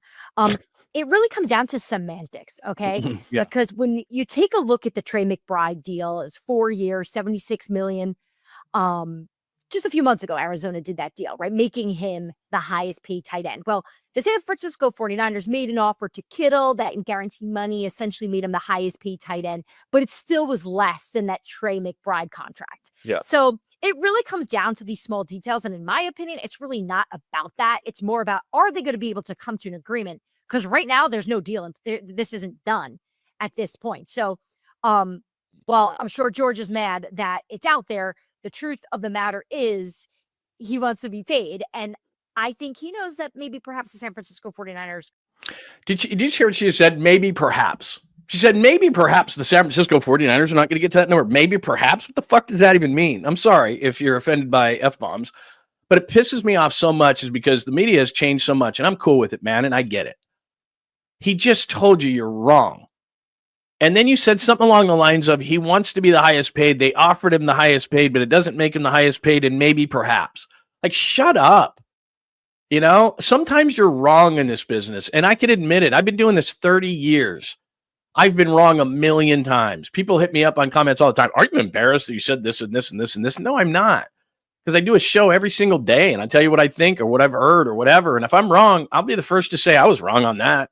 Like, I didn't like Jimmy Butler when he was being a jerk in Miami, and I didn't think he would fit here. I was wrong. He's great. He's perfect. He's exactly what they needed. Great move by the Warriors. Way to go. I was wrong. I can say that a million times all day long. Circumstances change. Things change. You know, I can explain things away, but certain times it's just I'm flat wrong. It's the way it goes. We're dealing with human beings. We're dealing with situations. I'm speculating on certain things. You were wrong. He called you out. He said your sources are wrong. So then you said you had to go dig some more? No, you didn't. All you had to do was get a hold of George Kittle. Text him before you do another video talking about semantics and maybe perhaps. How about just texting George Kittle and going, where am I wrong here? You can get his number. I guarantee you it. Everybody, Matt Maiocco has it, Matt Barrows has it, all these guys have it. If it's a situation like this, they'll get a hold of him or somebody who can, or his wife or something. Have him hit me back. This is a national story. He just called me out. Oh, you could direct message George Kittle. He just called you out. I bet he's waiting for your call. And you went and dug for other sources. He's the source, man. He just called you out and said you're wrong. Let me go talk to more sources. Talk to him. Like, I know this should be that big of a deal and I shouldn't be so pissed off about it. But my point is that we as consumers of this shit, it's hard to keep it straight because George Kittle just called you out, and then you said you needed more sources, and you said maybe, perhaps, and you said semantics. And you said that he wanted to be highest paid. Of course he does. Anybody knows that. He's the best tight end in the league. He's better than Brock Bowers. He's better than Trey McBride. He's better than Travis Kelce. He's the most complete tight end in the league, and he just had a killer season on a team that went 6-11, and he didn't give up even though he was banged up. He's highest paid. He's culture setter. He's not going anywhere. I guarantee it. He's not getting traded during the draft. There's nothing happening there. The organization loves him. He can be trying sometimes because he's jack positive all the time. I know this for a fact. And sometimes he can be a little much, but they love the guy and he's not going anywhere. And you're there is no deadline here. There's no deadline. These are voluntary, and they're not even on field workouts. And if you would pay attention to anything, he has not come to these in a number of years. And the only reason he would is just like Trent Williams and just like Christian McCaffrey, if they had an injury that the Niners wanted to check on. That's what this is. That's what these are. You're an insider. You know what these things are. They're voluntary, and young players have to come to them, and players who are not established have to come to them, and players who don't have the confidence of the organization, like a Bosa or a McCaffrey or a Williams. And the only reason those two guys showed up that I mentioned were because they had lingering injuries and the team wanted to check on them. There's no on-field work here. Kittle's situation is not even, like, if I had to put it at green, yellow, orange, or red, I'd put it at like maybe a yellow. I mean, there's nothing here. And so not only that, there's a ton of draft news here. It's not like it's the middle of the desert and there's no NFL news going on here. But what I'm saying is that just check the real source who just called you out. And George Kittle's a smart guy. So if he called you out, he's probably expecting a DM or a text or something to go, okay, what am I wrong about? Can you clarify this? Rather than going to 3 or 4 other sources who supposedly know what George Kittle's thinking. Like, that's what pisses off fans. Source. Somebody said source. You know, like, just go to the source in this situation. And if you can't get to the source, then shut up, because you're clearly wrong, because the guy said you were, and he is the source. It's the dumbest thing I've ever seen. I'm sorry I went so long on it, because it's just so stupid. And what it does is it makes you lose confidence in people. Like, if I'm her employer, I don't know who her employer is. If I'm her employer, I'm going, I think it's The Athletic. I'm going, what are you doing? Like, why are you making a video? If you're going to make a video, talk to him and then say, here's where I was wrong. Nobody, the thing is, in our country, we are so easy to forgive. We really are in every aspect. I didn't think I'd be talking about Pete Rose today, but it's like, if you just tell us you're sorry and you're stupid and you screwed up, we're forgiving, man. But if you stand your ground when we know you're wrong and continue to deny, then we don't like it. That's why a lot of people would like Barry Bonds or something. Hey, you used, man. Your head got bigger than a watermelon, like just gigantic head. And then all of a sudden now you're a thin guy riding a bike. Like, we know what you did. We know what you did, Mark McGwire. We know what you did, Sammy Sosa. We know what you did, Barry Bonds. We know. It's okay, dude. It was the era of the steroids and they were looking the other way and you were getting paid a ton of money. Like, I get it. Like, it's, I get it. We'll forgive you. Just say you screwed up, Pete Rose. Like, and I don't mean to make this comparison because it's not even close to what she did, but it's like, look, I do this all the time. I'm on every day. I was on every day on a radio show for 4 hours for 25 years. You know how many things I said that were inaccurate? A lot. That didn't come true? A ton. And when I was wrong or inaccurate, I would be like, hey, yeah, that one didn't work out. And then people would still hit me up. Oh, you said this. It's like, yeah, I say like 25,000 words a day. Not everyone's going to be exactly on point. I got news for you. Anyway, that's enough. That's enough of that. All right, what else do we have? Let's see. Picks at 11 I gave you. Surprise picks. I don't see surprise picks, like I said, in the top 10. I guess I should have finished this conversation about this first. As far as the mock stuff is concerned and all the mock drafts, I don't see it. I don't in the top. Let me go back to my mock real quick. My pick, my mock picks. Ward's going 1, Hunter's going 2, Carter's going 3. That's going to open up, like I said, Thibodeau. 4, it sounds like the Patriots love Will Campbell. 5, I guess, is where the draft starts, but it feels like, and it sounds like Genty's going 5. I really think things start at 6. I have a hard time believing that the Raiders would pass on Mason Graham, given his character and play. As I said, I think Warren to the Jets makes more sense with Justin Fields. If they still had Aaron Rodgers, I'd take a right tackle because you got to protect Aaron Rodgers as much as you can. But Justin Fields is going to be out of the pocket. So that's what I think. Walker's been long mocked to the Panthers. Stewart, I don't think slides out of the top 10 just because he has so much talent. And so I could see New Orleans. A lot of people talking Shedeur Sanders, but the word is that he's sliding like crazy. I don't know if I love my pick of Hampton at 10. I didn't make those picks 11, 12, 13, and 14. The computer did those because I said I was going to pick in the top 11. And then it took those picks over. And then I took Nolan because he was on the board at 15. I don't love that pick. If Mason Graham falls, I love that pick. It sounds like they're not as high on Membu as a lot of us are. I'd love to take him. It's too early for a guard. And DJ has Daniel Jeremiah has 𝐦𝐮𝐬𝐫𝐞. And I can't believe they're going to take him at 11. But you know what? If you love a guy, you love a guy. Personally, I'd have PTSD that he's from North Dakota State, but that's just me. I need to get over it, but there you go. All right, so that's your draft talk. Give me your thoughts. Let me hit the comments before I get out to the Giants side of things. What do you think is going to happen? By the way, who do you like at 6 for the Raiders, JJ Raider? I think you're going a lot of different ways. If Genty is there, I think they'd take him. I think he's going to be gone. People talking about offensive line because Colton Miller's in the last year of his deal. Why wouldn't you just re-sign Colton Miller? I mean, they can. And then take defense. The Raiders have needed defense forever. I would take Mason Graham in a second. Culture setter, play the defense. You got some really good guys on the defensive line. Let's go. All right, let's see. I do say my God, man, a lot. I need to cut that out. Not that God's going to be mad at me, but you get my sense. That's probably what they call a crutch. That's probably what I do. When it comes to Kittle, it says, whatever I hear the name Kittle, I think of two things. Flashback to Kittle yapping when the ball's on the ground right next to him and Little Caesar, the pizza thing during the Super Bowl. He was amazing. Like, if you want a pitch, man, that pizza t-shirt on was horrible looking. But anyway, I'm pretty sure Pete Rose ain't admitted anything now. He did at the end of his life, but it was like, dude, it's too late. Like, the whole time your whole life has been about deny. And there is an old saying, deny till you die. But at some point, you got to go, read the room a little bit. And maybe, just maybe, you might want to. Yeah, I know. I was preaching there. I apologize. And I got a little too above on it. It's just that, like I said, I've been doing this a really long time. And there's no problem in admitting that you're wrong or something wasn't right. But the other thing about it is just go to the source. She has the ability to go to the source. You know, some people don't. She has the ability to go to the source. And when you have the ability to go to the source, why would you go and call other people who gave you clearly wrong information? Because the guy who you're talking about, this is giving me a headache. The guy who you're talking about said you're wrong. He said your source is wrong.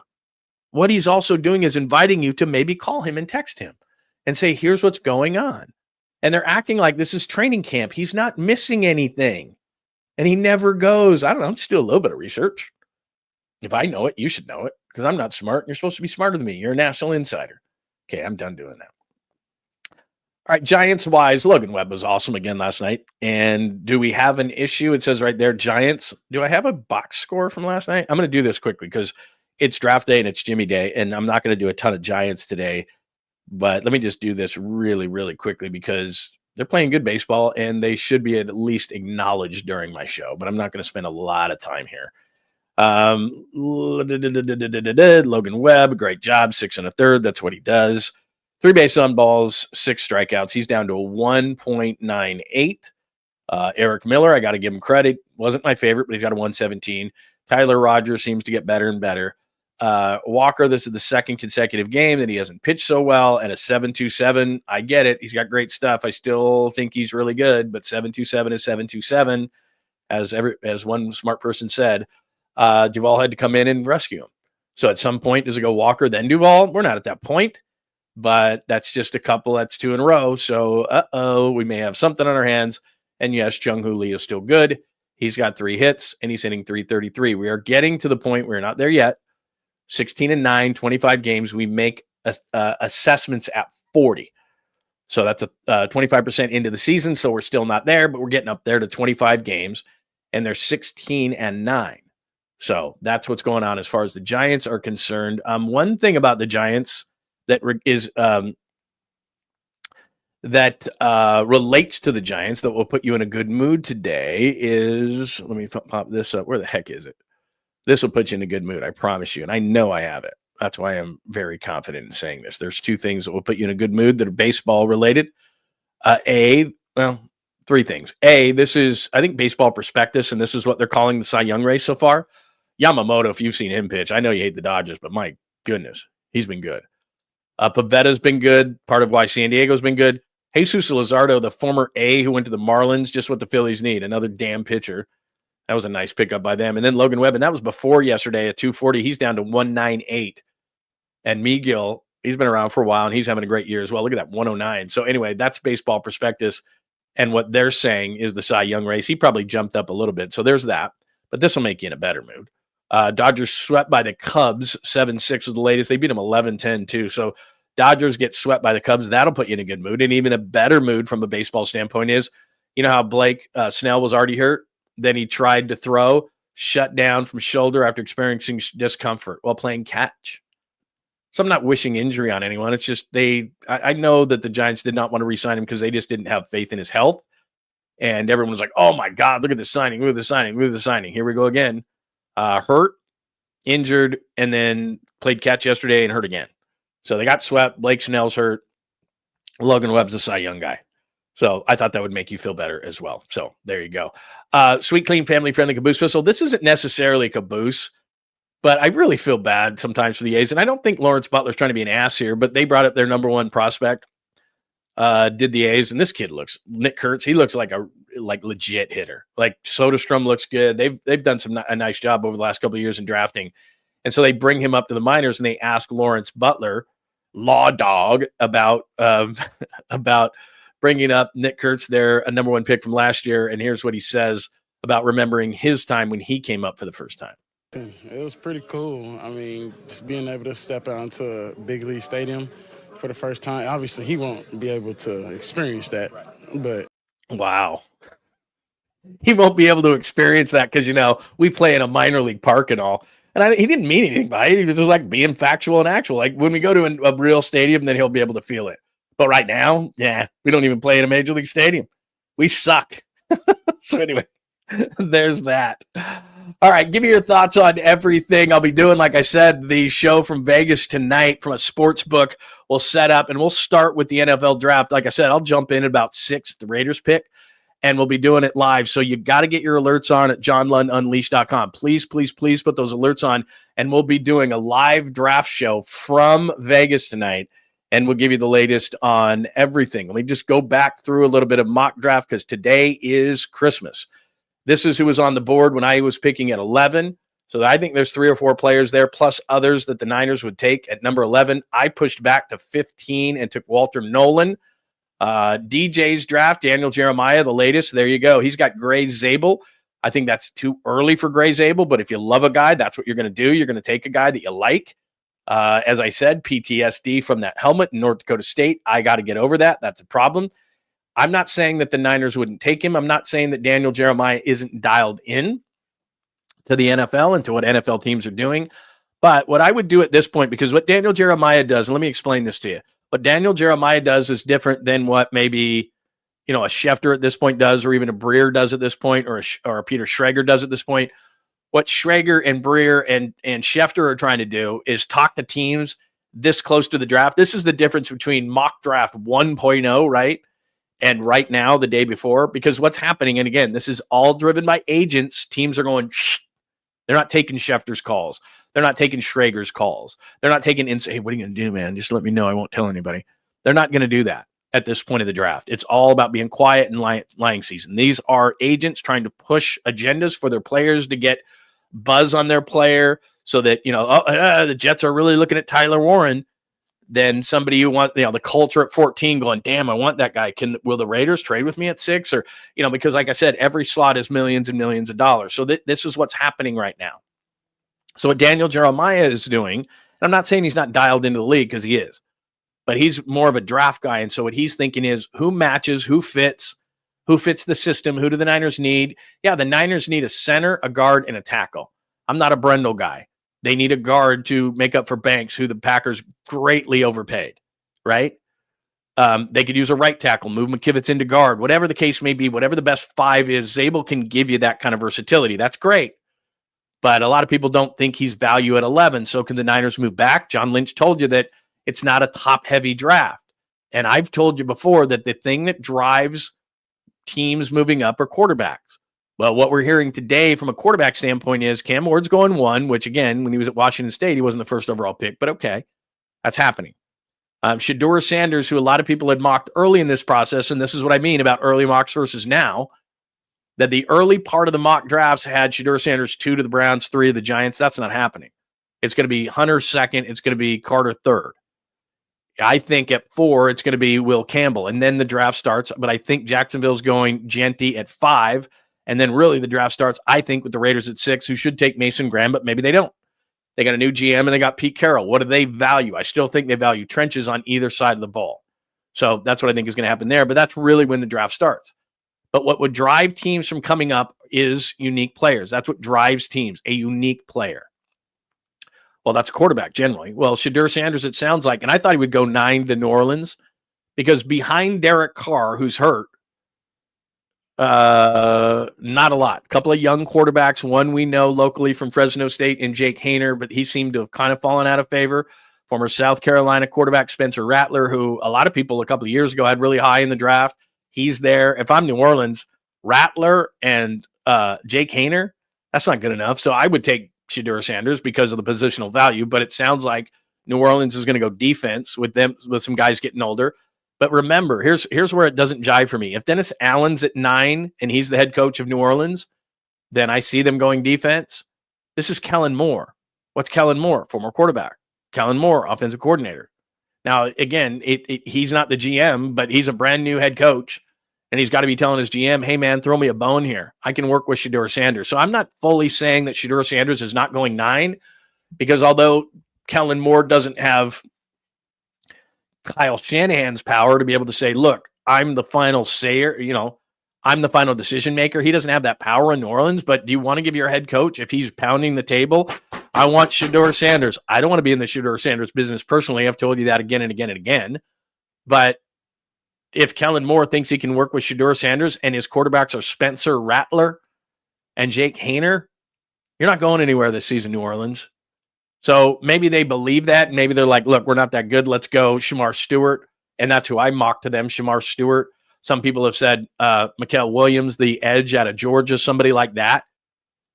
I think you can get those guys later. Maybe they're going to get Jackson Dart. Maybe they like him better. There's been some speculation that Sanders would fall all the way to Pittsburgh at 21.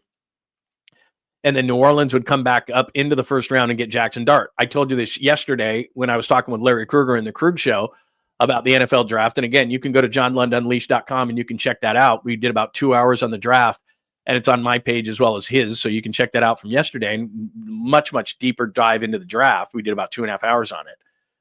But to me, if New Orleans doesn't take Shedeur Sanders at 9, then Pittsburgh is sitting there. Now, here's something interesting with the Niners. And Larry and I discussed this, and I don't think this would happen, but like I said, unique players drive moves, drive trade-ups. Here's a few players who would be on the board that would possibly in the Niners spot at 11. Shedeur Sanders, a quarterback. Jackson Dart, a quarterback, if somebody really likes him. Tyler Warren, I think, would be that unique kind of a player where Indianapolis, for example, sitting at 14 would go, hey, it's only 3 spots. And that's something where if you're the Niners, I don't think you're going to go back 10 spots. I think what happens is, and that's kind of what I did in my mock for this morning, is I said, look, I sat at 11 and I said, there's 4 guys right there that I could take if I was the Niners. Now, McMillan, I don't think they'd take, but Nolan they would. Starks is an underrated position. I don't think they would. Membu, I've heard they're not as high, but I could see him taking them. And there was other guys beyond that. So my point in saying this is that if they were sitting at 11 and they liked 3 or 4 players, they could move back that many spots, still get one of the players they like, and get an extra pick. And that extra pick could not only be for moving around later in the draft, which they love to do. So the more ammunition you have as far as picks, it doesn't necessarily mean you're going to use those picks. It means that you love a guy who's fallen in the 2nd or 3rd round or 4th round or whatever, and you go up and get him. Or it also means that the Giants draft Abdul Carter, Kayvon Thibodeau is all of a sudden expendable, and you take a 3rd round pick, give it to the Giants, and you get Thibodeau, and all of a sudden you drafted Walter Nolan or Mason Graham at 11. You got Thibodeau, you got Bosa. Now you're cooking with gas defensively. They're going to make a trade or 2 during the draft to get a young veteran. I believe that. So we'll see. But that's used as ammunition. You move back 2 spots. You take that 3rd round pick Atlanta gave you. I made a trade with Atlanta to 15. And you use that for Thibodeau. And all of a sudden you got your tackle. You got your edge. You're rolling. And you've already, all of a sudden, you're not even out of the 1st round. And you've taken care of 2 needs. And they have a lot of needs. And I keep saying this. It's not realistic to think you're getting 6 or 8 starters out of your 11 picks, at least in the first year, maybe eventually, but that would be an unbelievable draft. And I've mentioned 1986 for the Niners. That would be that kind of a draft. And that just doesn't come around very often. That's easily their greatest draft of all time. 81 was good. any draft that has Joe Montana is good, but 86, I think they eventually got like 6 starters out of that draft, and that's just highly unusual. So you've got to mix in some veteran guys. Guys fall out of favor. This is another way to pipeline your team. Somebody gets drafted, guess what? Somebody just got bumped. And if you like that player and you can get him in a cheap fashion, in Thibodeau, you'd get a free look at. He hasn't been extended yet. And yeah, you would add that to the guy. We got to extend that guy now. But you worry about that later. You get your defense set, then you worry about that later. And the guy 2 years ago had 11.5 sacks. So I would not be surprised. I mentioned Tyree Wilson with the Raiders. I don't know if the Raiders and Niners would trade. The Niners would trade to the Raiders. I don't know that Mark Davis would trade with the Niners. The hatred is that deep-rooted. It would have to be a massive advantage in their way, and I just don't see it. Tyree Wilson has not worked out. I don't know what Pete Carroll thinks of him. John Spytek, their new GM, I don't know what he thinks of him. But that's a guy, too, that has tremendous – and depends on what kind of grade and value the Niners had when he came out. He hasn't been good. But an edge guy that is as big as he is, he's like 6'6", 275, and still has upside, crazy length. Maybe the Niners had a big grade on him, and they're like, we'll give you a third-round pick. And then the Raiders go, why not? He hasn't worked out here. We didn't draft the guy. You know, that's a big thing, too, is when a new regime takes over for a team and a guy hasn't worked out, the team, you know, the guys that drafted him were like, we're still holding out hope. We put a lot into that guy. New regime comes in and goes, guy doesn't fit us. I didn't draft him. Let's get something for him. Because people love extra picks, right? So this is when you're going to trade him, when you might have some extra picks. So anyway, at 11, they'd like to move down if they can. If Mason Graham is there, I think they take him. The Niners have long had a philosophy, Chris Forster, their offensive line coach, that they can wait on offensive linemen. Now, do remember, they did take Mike McGlinchey at 9 a few years ago. It wouldn't be beyond the realm of possibility if Nolan was gone, if Graham was gone, that they looked at it and they said, would they take a chance on Shamar Stewart? Some have said that Chris 𝐾𝐨𝐬 really likes him, their D-line coach. He doesn't ultimately make the decision.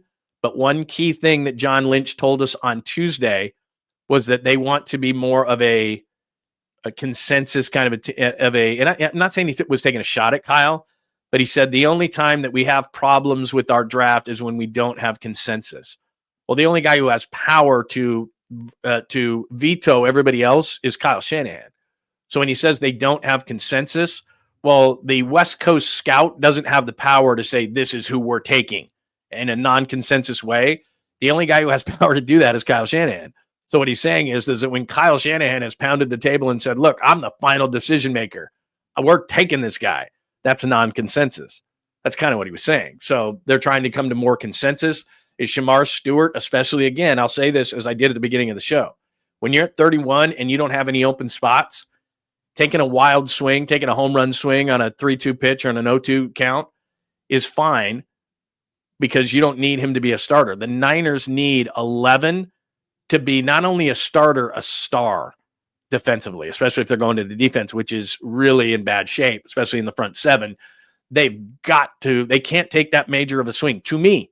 Now, maybe they can. Maybe it's going to be Shamar Stewart. Maybe it's going to be Mikael Williams, who I think Nick Wagner of ESPN, who's great at what he does.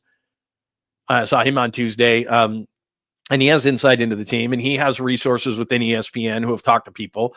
He put Mikael Williams there, the edge from Georgia. I don't think they take that wild of a swing. I don't think they take that wild of a swing on Shamar Stewart, but they could.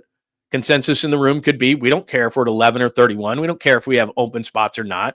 We're going to draft the same way. To me, I think you have to take into consideration that if you're at 31 and you don't have a lot of spots like the Eagles, take a swing, man. What does it hurt? So you miss on the guy. It's not going to kill you this year, maybe down the line when you miss on those picks. But the Niners at 11 have to find a player that's going to play and play effectively. And that's why if Mason Graham is there, they couldn't send that in fast enough. There's no cards anymore, but they couldn't get that card or whatever, the electronic card to the commissioner fast enough, to me, because that guy's going to play, and he's going to play. I was going to say 10 years here, but contracts and everything. He's going to play however long he's going to play. He's going to sign a second contract. He's going to be a tone setter for your defense, which needs young tone setters. And he's a great player. And he doesn't jump out of the gym, and he doesn't do this, that, and the other. And that's why he might slide, is because you look at him and you go, well, what did he run the 40 at? What did he jump? What was his shuttle? What was his 10-yard split? I don't know. I saw him kick everybody's ass that was in front of him. I know he's a wrestler. I know he's strong. I know he's tough to move at the point of attack. I know he's a football player. I know he's a culture setter. Isn't that what you're looking for at 11? No, I want him to run a 4.59 40 like Shamar Stewart at 6'6" and 270. All right, cool. All right, I think I've ranted long enough on the draft. What do you think? Give me your thoughts before I get out of here, because we're going to run and we're going to get ourselves to Vegas, and we're going to be doing a post-game show from Las Vegas. What do you think? Give me your thoughts. Now, you can hit me up here on the show at John Lund Unleashed. Comments, questions, thoughts. I'd love to get your comments on everything. Please give us that like. You hit that like button, please. It will get the algorithm going and say to people, hey, that's not a terrible show. So that would be great to do. Bay Area Sports Collective is where I am as well. YouTube page. So join both. Join John Lund Unleashed. Give us a like. Hit your comments underneath there as well. So do that. Keep those alerts on, please, on John Lund Unleashed, because you'll know when we go live for the draft show tonight from Las Vegas. And then also on Bay Area Sports Collective, or the Bay Area Sports Collective, you see that little logo, the left, the BSC in the corner there. That's when you know you're on Bay Area Sports Collective on YouTube. So hit me up there, and we can discuss the draft at any point. So give me your hits up on there. Tom Tolbert will be on today. Polly will be on today with Polly Max Particles with Creative Tony. And then the new version of Rod Brooks and Quality Hang is there. So those shows right now are on Bay Area Sports Collective, and we're going to be adding more as we need to and as we see fit. So make sure you hit us up there. Thank you for those who watched today. Let me check in on our friends on Instagram and make sure that everybody's saying hello this morning. Good morning to everyone. Any questions, comments, thoughts there? Let Sengun get his focus on Green. Absolutely. Why Steve Kerr didn't play Knox last night instead of Kuminga.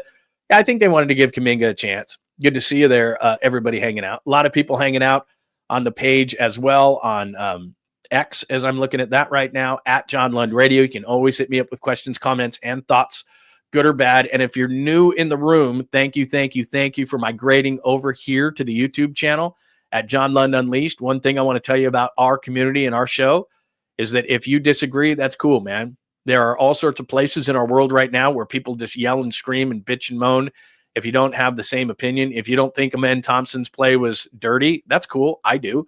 But that's fine if you don't. And I explained it a little bit earlier. You can go back to the beginning of the show, or what we do if you're new right after the show here on YouTube. What we do is I post it and then I put the chapters up. So you don't have to go through, an hour and a half, 2 hours of content. Find your stuff. You just click right on it. You want to hear about the Warriors? Boom. You want to hear about Amen Thompson? Bam. You want to talk about the draft? There you go. So any of those things, we put up chapters right after the show on John Lund Unleashed on YouTube, and you can watch whatever portion of the show you want, and that usually works out quite well for people because they're like, I got to go through 2 hours of your stuff. I just want to hear about the draft. So you can do that as well. So do that.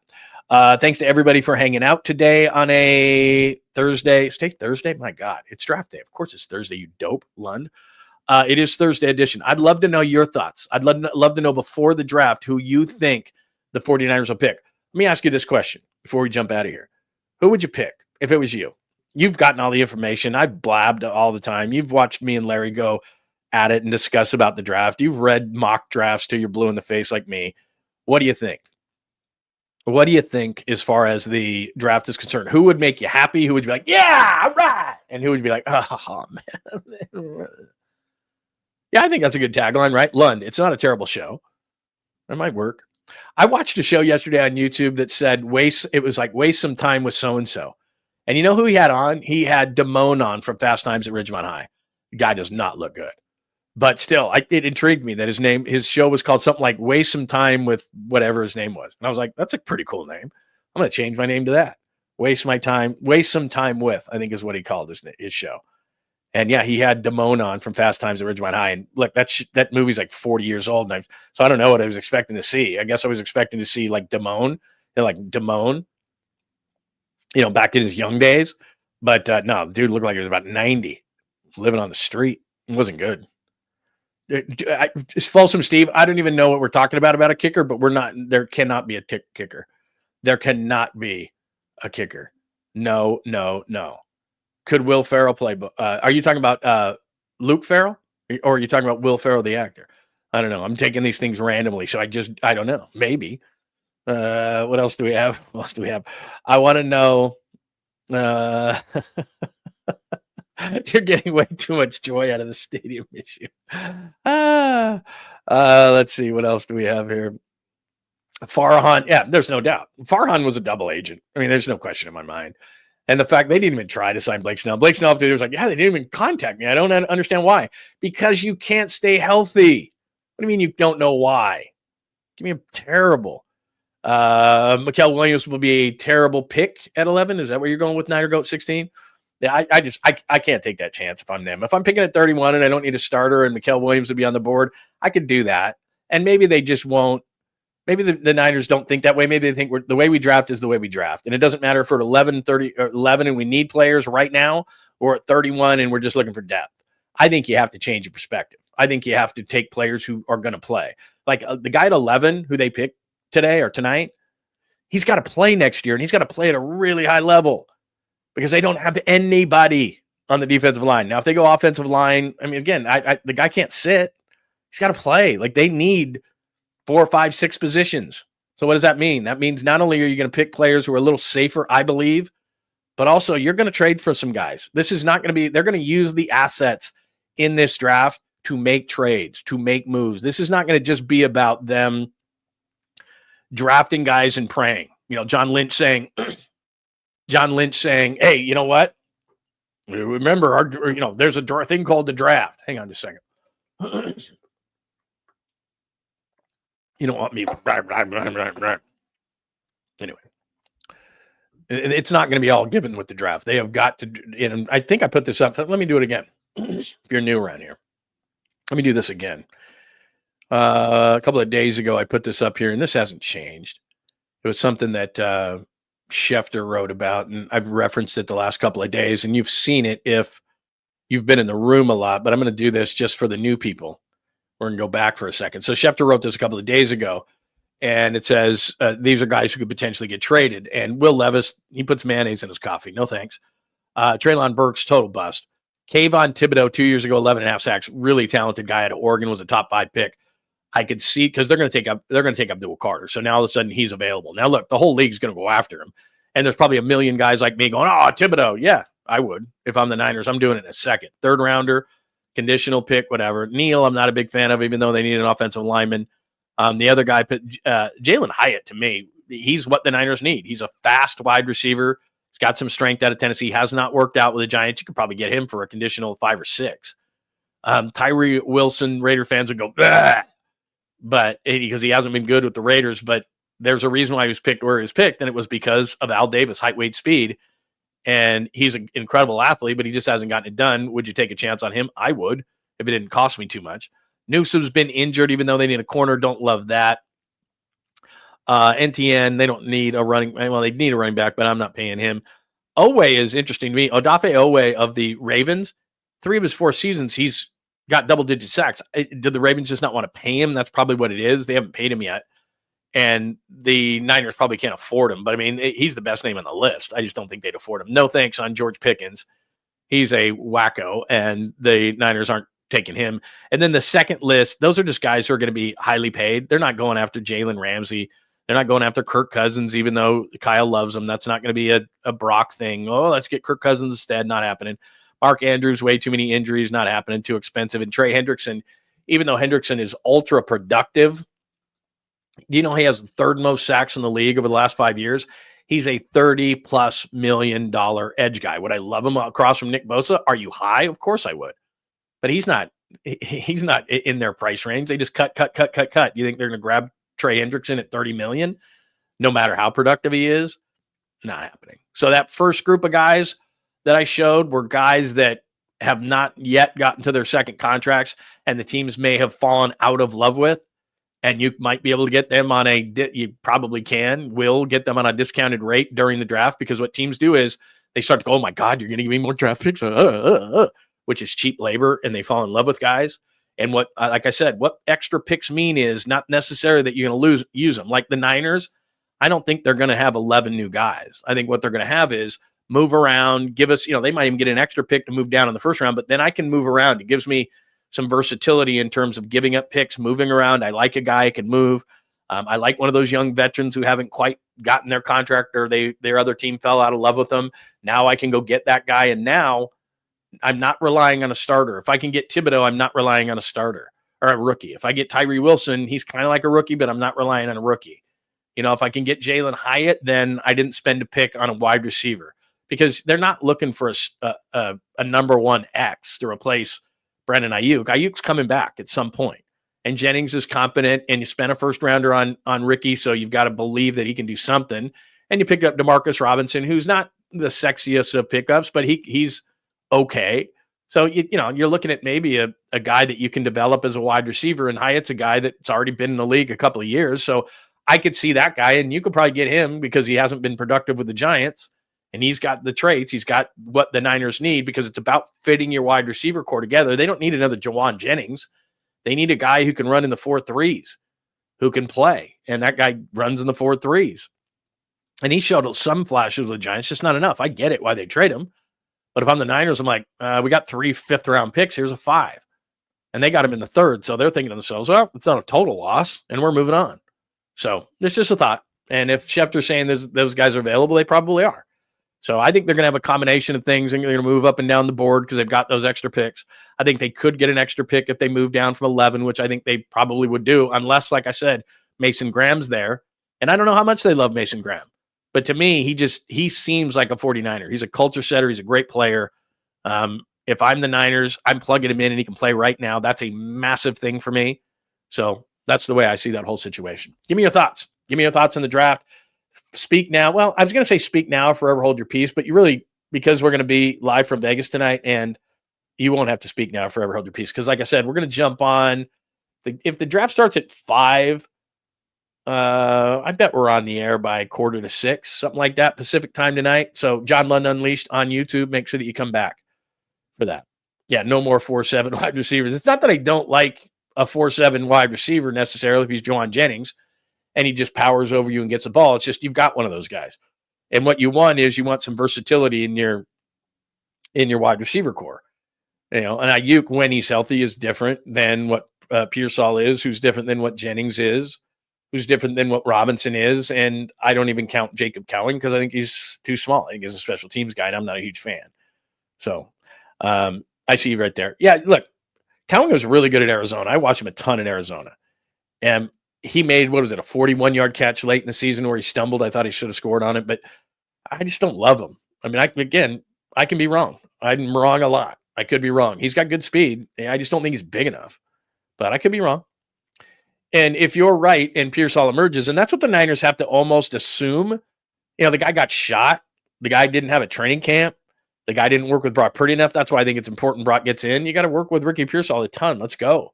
You got to have like a telepathic nature of I'm getting rushed by a 300-pounder. I have 2.2 seconds to throw this ball. I see the corner playing outside leverage. You better be thinking you're going in because that's where I'm throwing the ball. Well, how does that happen?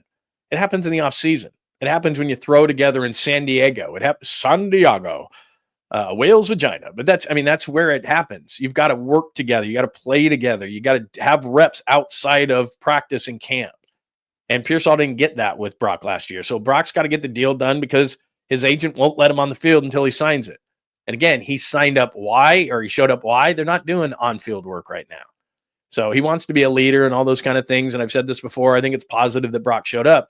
But they got to get that deal done so that mainly, there's a lot of guys he's going to have to work with, but Ricky Pearsall is number 1 on the list. So Ricky didn't get to work with him last year because of injuries, then getting shot.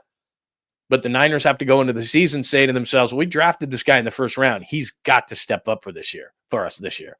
So does Renardo Green. So does Malik Mustafa. Let's not forget about 2024. It was a nice draft.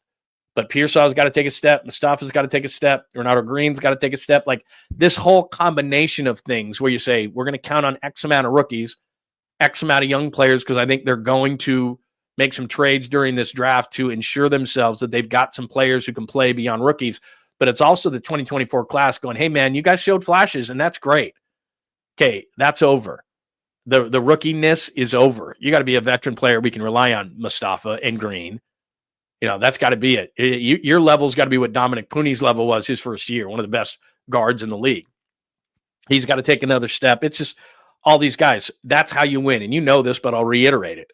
It's draft after draft after draft. This is why it's Christmas. This is why it's so important. Free agency's fun and all those kind of things, but free agency is guys who are flawed. They're either injured, old, overpaid, whatever. There's a reason they made it to free agency. That's just how it is. That's not the way to build your team. You can fill some cracks with free agency. The draft is the lifeblood of your team. And this is why it's so critical for the 49ers. And they're hard to gauge. You know that. They've bombed in the first round. They've done really well in the first round. Well, a couple of times. And first round makes me nervous. I mean, Bosa got to a second contract. Ayuk got to a second contract. That's how I gauge first rounders. I don't gauge them on, no, that's not. McGlinchey was a failed first round pick. He didn't get to a second contract. That's how I see it for first rounders. Late rounders, it's hard to gauge. But your first rounder should be a star, at least for the Niners. It needs to be. Your second rounder needs to be a solid starter. Your third rounder, I'm not saying it needs to be Fred Warner, but that should be a starter. Your fourth rounder should be, at least a rotational player, if not a starter. I mean, that's what they need this year. That's what they have to hit. And then, 5, 6, 7, all those rounds, those are wild cards. I mean, they're all lottery tickets, let's be honest. But your 5, 6, 7s, I'm not getting on a team for not hitting those. Even though you've hit Kittle in the 5th and DJ Jones in the 6th and Juwan Jennings in the 7th and Brock Purdy in the 7th and all those kind of things. They've done that, but you can't rely on that all the time. But that's where they've had their success. First round in all their years, they've been on 2. Ayuk got an extension. Bosa got an extension. And Bosa was, let's be honest, a no-brainer pick. Cardinals take Kyler, and you're either going to take Quinnen Williams or you're going to take Nick Bosa. You're taking Nick Bosa. So I'm not going to not give him credit, but I'm also not going to say that you unearthed something that no one else saw. So really, I mean, if you want to boil it down, they got Ayuk as the only guy really that was kind of like who are you going to take here as an extension? And I don't want to get into Kinlaw and all these, this different guys and Trey Lance and all that. They've done well in the second round with Deebo Samuel. They bombed with Dante Pettis. I mean, it's just the way it goes. They've done well in the third round with Fred Warner. They've bombed with Cam Latu. They've done well in the fourth round, fifth round, they got Greenlaw and they got Kittle. They've bombed out with guys, so it's just, it's just such an inexact science. It's so hard. And we all sit here and, as armchair Mel Kipers and try to decipher all this thing. It's really hard. And the reason why it's really hard is because you do fall in love with the measurables, even though you're a human being and you're not supposed to, and you don't look at the film as much. And then there's other times where you just overlook things. In Brock Purdy's case, you didn't know how much drive he had. You didn't know the kind of heart he had. You didn't realize that he was, the Terminator and robotic when it comes to getting through his reads versus like Trey Lance, who's like, huh? That's just, you don't know. Justin Fields is one of the best athletes you'll ever see at the position. Doesn't see it. One read and run. That's his deal. That's why he's not going to succeed. So anyway, fun. Love it. Christmas. Merry Christmas. Happy Christmas. This is the lifeblood of the team. And if the Niners blow it, they're going to continue to go down the ladder in the NFC. It's not very important today.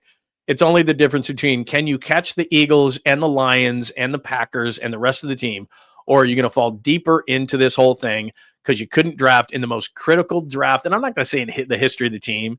And I've heard people say this is the most critical draft in the history of the Niners. I can't say that. But in terms of this regime and going one way or the other, this is where I would say this draft is. If John and Kyle are going to stay around here, this is the draft that either makes them or breaks them. And this is what I mean by that. I don't think Kyle Shanahan, I don't believe, is going to get fired. I think Kyle Shanahan at some point is going to burn out, and he's getting close to that 10-year mark where Kyle Shanahan would say, you know what, it's just time for both of us to move on. And John Lynch, the only reason John Lynch is doing this is doing a championship. He's a goal-oriented guy, and he could be making more money and working less and living in San Diego where he's from, being a commentator on TV, making $20 million, taking over Kirk Herbstreit for Thursday Night Football, whatever. He could be a number 2 guy on Fox or number 3. I really like Greg Olson. Brady's number 1 right now. For how long, I don't know. But he could be up there. I mean, he could make upwards of $15 or $20 million, which is more than he's making with the Niners. And he's working 24/7, 365, and he's beating the bushes and grinding tape. The only reason he's doing it is because he set a goal to win a championship, and he didn't want to leave the organization until he did. But if this draft bombs and he feels like this organization is just not going to accomplish that in the next few years, then you're going to see John Lynch with a microphone in his hand and a suit and tie, because it's a lot easier to do that than it is to do what he's trying to do. He's only here to win a championship. Kyle Shanahan's only here to win a championship. And if those guys don't see that window, I think Kyle's going to go the route of Andy Reid and go win one somewhere else. And it's going to be unfortunate. But after about 10 years of grinding it for most coaches, and Kyle's a lifer, don't get me wrong, about 10 years on one team, it's about the limit. Now, lots of coaches, your Belichick's and so forth, but when they've heard every rah-rah speech, when they've heard all this kind of stuff, and Kyle's not the easiest to be around at times because he's so football-centric and football-focused, it's hard. Harbaugh's a burnout guy. That's just what it is. And then you move to another place and it's fine. But that's why this draft is so critical. Not because I think Kyle's going to get fired or John's going to get fired. It's because if this doesn't work out and they're kind of, middling in the middle, middling by very definition of it, in the middle of things, and they can't catch the Lions and they can't catch the Eagles and they can't catch the Packers and they can't catch the Rams, then I think that Jed York will look at it and say, look, this was awesome. And Kyle, you'll have a job tomorrow. But I think that it's probably time to hit a reset. That's why this draft is important. They nail this draft, they're going to be able to extend this window. They don't, and that's why I don't think they can take as many swings at the fences. If they don't hit this draft, then now you're back to doing free agency, and you're back to then you're going in the wrong direction. So it's massive today. It's a lot of fun, and I love the mocks, and I love talking about it, and who should go where, and should they trade back, and this, that, and the other. And the first round is super important, but the reality is, today's round will not make or break this draft. It's always about second, third, fourth round. Those are your starters. That is your cheap labor. That is what can rebalance this sheet that the 49ers said, we got to cut. Well, the reason they have to cut is, we talked about this. Trey Lance, a couple of first-round picks gone. So you don't have that cheap labor. So it's about balancing those sheets. You've got to hit on second, third, and fourth rounders. That's cheap labor that are starting for you. And when the Niners were great, how did it work out? Yeah, they hit on Nick Bosa. They hit on Deebo Samuel, cheap labor, really good player. They hit on Brock Purdy, super cheap labor, really good player. They hit on Fred Warner. I don't have to go through the names with you. They hit on Dre Greenlaw. They hit on all these guys that in the first part before they got paid, they was like, we're getting cheap labor and really high production. We can balance the sheet. We can win a lot of games. We can bring in free agents. When you're not hitting with those young players and you have to go out and overpay in free agency, those are the teams that over and over and over again suck. Jacksonville does that a lot. The Jets do that a lot. The Dolphins do that a lot. Like, they're always involved in free agency and paying guys, and then everybody gets excited in the offseason. They won the offseason. Congratulations. That means you didn't draft, develop, and re-sign, which is how you win in this league. That's the lifeblood of it, and that's what today is. That was rather preachy. All right. We're coming up on about 2 hours. That'll do it for the pre-show. Let me make sure that I didn't miss anything. Do you have questions, comments, thoughts? And again, I asked you, who do you like? I'm in the chat room here on John Lund Unleashed on YouTube. If you jump on over here, let me know, and I'll check if you're hanging out in the room on Instagram as well. I'll jump over there. But who do you like at 11? Would you trade down? Is there a specific name you like? Do you have a question about a specific player? I don't have the Larry knowledge in terms of 7th round and free agents, but up until that point, I'm pretty versed in all this stuff. Let's see, John and Kyle, hot seat. That's kind of what I was just talking about. John and Kyle on the hot seat with another underperforming year. Like I said, I don't think they're going to fire Kyle. I think it would be one of those things where it's mutual, and that's the one thing I think they're going to bounce back. They look, 19 they go to the Super Bowl, 20 they have injuries, 21 they bounce back. If 𝐃𝐨𝐽 catches the interception, they beat Cincinnati in the Super Bowl, I think, but they didn't get there. Brock gets hurt in 23. I mean, there's so much focus on the negative. When they're healthy, they go to Super Bowls and NFC Championship games. When they're hurt, they don't, and they bomb. They were 6-11 last year. Hot seat, I don't know if I'd call it quite that, but yeah, I'd get a little bit warm. But like I said, I think what's going to happen eventually with these guys, both of them, is John's going to say, okay, we're not in a championship window anymore. I'm going to go back to the TV booth. And I think that Kyle Shanahan will go to the organization and say, look, I've been here 10 years. We've given it a lot of good looks. I love it. Why don't we both just mutually, whatever. And Kyle goes and coaches the Broncos and the Niners go in another direction. Coaches only have so much of a timeline with a specific team. There are your Belichick's and your Mike Tomlins and what the Steelers do and all sorts of things. But I mean, look at Pete Carroll, for example. Pete Carroll went from 2010, I think was his first year. And they won a Super Bowl, and they kept grinding and grinding and grinding and grinding. And it's not that Pete Carroll's not a good head coach. It's just that he and John Schneider had worked together for so long, and they just needed a new voice in the building. It doesn't mean that Mike McDonald's a better coach than Pete Carroll. It just means that, there's different philosophies. Let's just kind of change things up a little bit. Pete Carroll ended up going to the Raiders, and now he's older, and it's not the perfect comparison, but Pete Carroll's a good culture builder. Whether you hate Pete or not, and you hate the chomping gum and the Nike Monarchs and him running around and doing all that stuff. I get it. But he's a culture builder. And he needed to go to a different place, and it was burnout, and it was time to go. And not that he had been the most successful coach in the history of the Seahawks. He's their Bill Walsh, but it was time to move on. And what was that, 2024? So, 14 years, that's pretty long. 10 years usually, even if you're, everybody loves you, 10 years is about it. Kyle's a high burnout guy, and he can be hard to be around. And say, Jim Harbaugh's the ultimate burnout guy. If he's 5 years with the Chargers, that's a miracle. It's just how it works. Kyle's a hell of a coach. I don't think he's getting fired. I just think at some point there'll be a mutual, you know what, I need to move on, you need to move on. And that's why this draft is really critical. And I'm not coming out here saying, hey, Lund said he's going to get fired. I'm just saying that if Kyle doesn't believe that they're all in on a championship, and John Lynch doesn't think they're all in on a championship, John's going to be doing TV, and I think Kyle's going to be coaching the Broncos, and I think that somebody's going to be coming in here. Not because Kyle didn't do a good job or Kyle's not a great coach. It's just you can't stay in one place forever. And there are exceptions to that rule, and Belichick and guys like that. But even Belichick at the end, he didn't leave because he wanted to. Robert Kraft said it's time. And then he hires Gerard Mayo for 1 year and then brings in Mike Vrabel. Like, for as many people who complain about Kyle Shanahan, you want to go back to Jim Tomsula and Chip Kelly? He's a hell of a coach. He's a hell of a coach. It just might mean that, you know what? It's kind of like any relationship. Like, you've been married for a long time. You love her to death, but it's like, let's see what else is out there. Everybody kind of gets burned out on things. That's not the perfect analogy. You don't get burned out. What else? Anything else on who you like, who you don't, things like that. Like I said, if you, I was going to say hold a gun to my head, but you don't have to hold a gun to my head to talk draft. Let's say the 5 guys I like at 11, and I'm doing this off the top of my head, and that'll spur a conversation in the chat room about 5 guys, burgers and fries and things like that. But there were let me give you 5 players who I would love at number 11 and really wouldn't get pissed off about. Mason Graham is one. Nolan, I get a little bit nervous about. I'm not a fan of Shamar Stewart. I'm not a fan of Mikael Williams. I just don't think they can give that much risk in that situation. Corner-wise, Barron, the Texas safety / corner, I get nervous about guys who don't have a position. Now, a lot of people have said he's Brian Branch, Barron, the kid out of Texas, but I just said, is he a corner? Is he a safety? What is he? Is he a nickel? I get a little nervous about that. I like guys who have a clearly defined position. If Jalon Walker, having said that, who's a linebacker / edge guy who can give you both and has great versatility, if Walker slid to 11 for some reason, which it doesn't seem like he is, it seems like he's going to the Panthers at 8. If Walker and Mason Graham won't be on the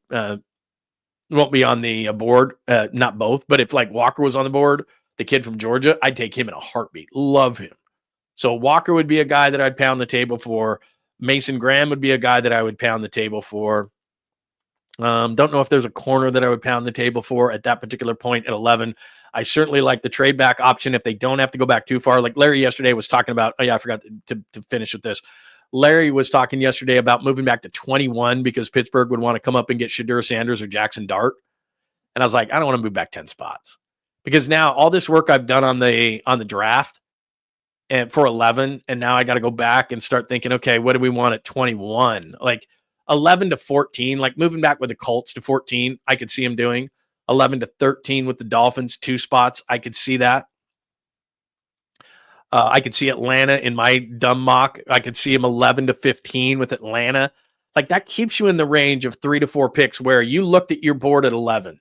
And it's going to be hard, as John Lynch said on Tuesday to us. It's going to be hard to move back because somebody's got to want to move up. And I told you about unique players. Sanders, the quarterback. Dart, if somebody loves him, a quarterback. I don't think he's going to be on the board, but Tyler Warren, we've heard a lot from the Colts want a tight end. Somebody like that. He's a unique talent. And I could see a team wanting to come up and thinking to themselves, that's Brock Bowers. I'm going to go get him. Especially coming off last year with the Raiders' success with Bowers. I could see a team overvaluing Warren, even though I like him. I don't think he's Brock Bowers, but I think a lot of teams like him. And I could see them moving back a few spots because then you're still, all that work you've done at 11, you're still in that range. And as I said on my little mock, there was 4 or 5 players I could live with. And if you move back 3 spots and there's 4 or 5 that you could live with, then that value that you get, maybe a 3rd round pick for that, which allows you to not only to maybe pick, to maybe move more around the draft and trade it, to maybe get one of those young veteran players. Teams love having options and versatility in the draft, and that is undervalued by fans. So to have them be able to do those kind of things and move around the draft is massive for the 49ers. So that's a huge thing for the 49ers. So anyway, that's kind of how I look at that whole situation. I'd move back. I think they're going to get a veteran. If they can move back, I think they will.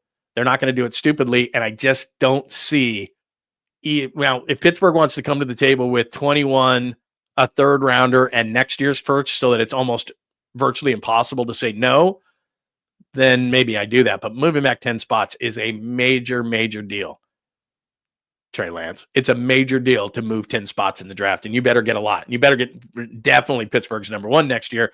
We were talking about that. I don't see that as a realistic option, but could be. Other guys I like I said, I mentioned, who did I mention? I mentioned Jalen Walker, I really like. Mason Graham, I really like. I'm split on Walter Nolan. I get it.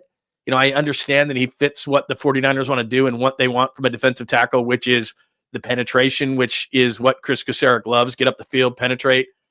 I just don't like it when I hear character things about a guy. And I know you got to take a risk. Not everybody's an angel, and you can't draft like that. You can't be like that in any sport. Like, I can't have any risk. You got to have some risk. But given they need a guy right now, I don't want to hear about maturity issues. The 49ers are looking for young players who can be leaders on that defense. There's a Fred Warner, but you lost to Dre Greenlaw. You lost to Charvarius Ward.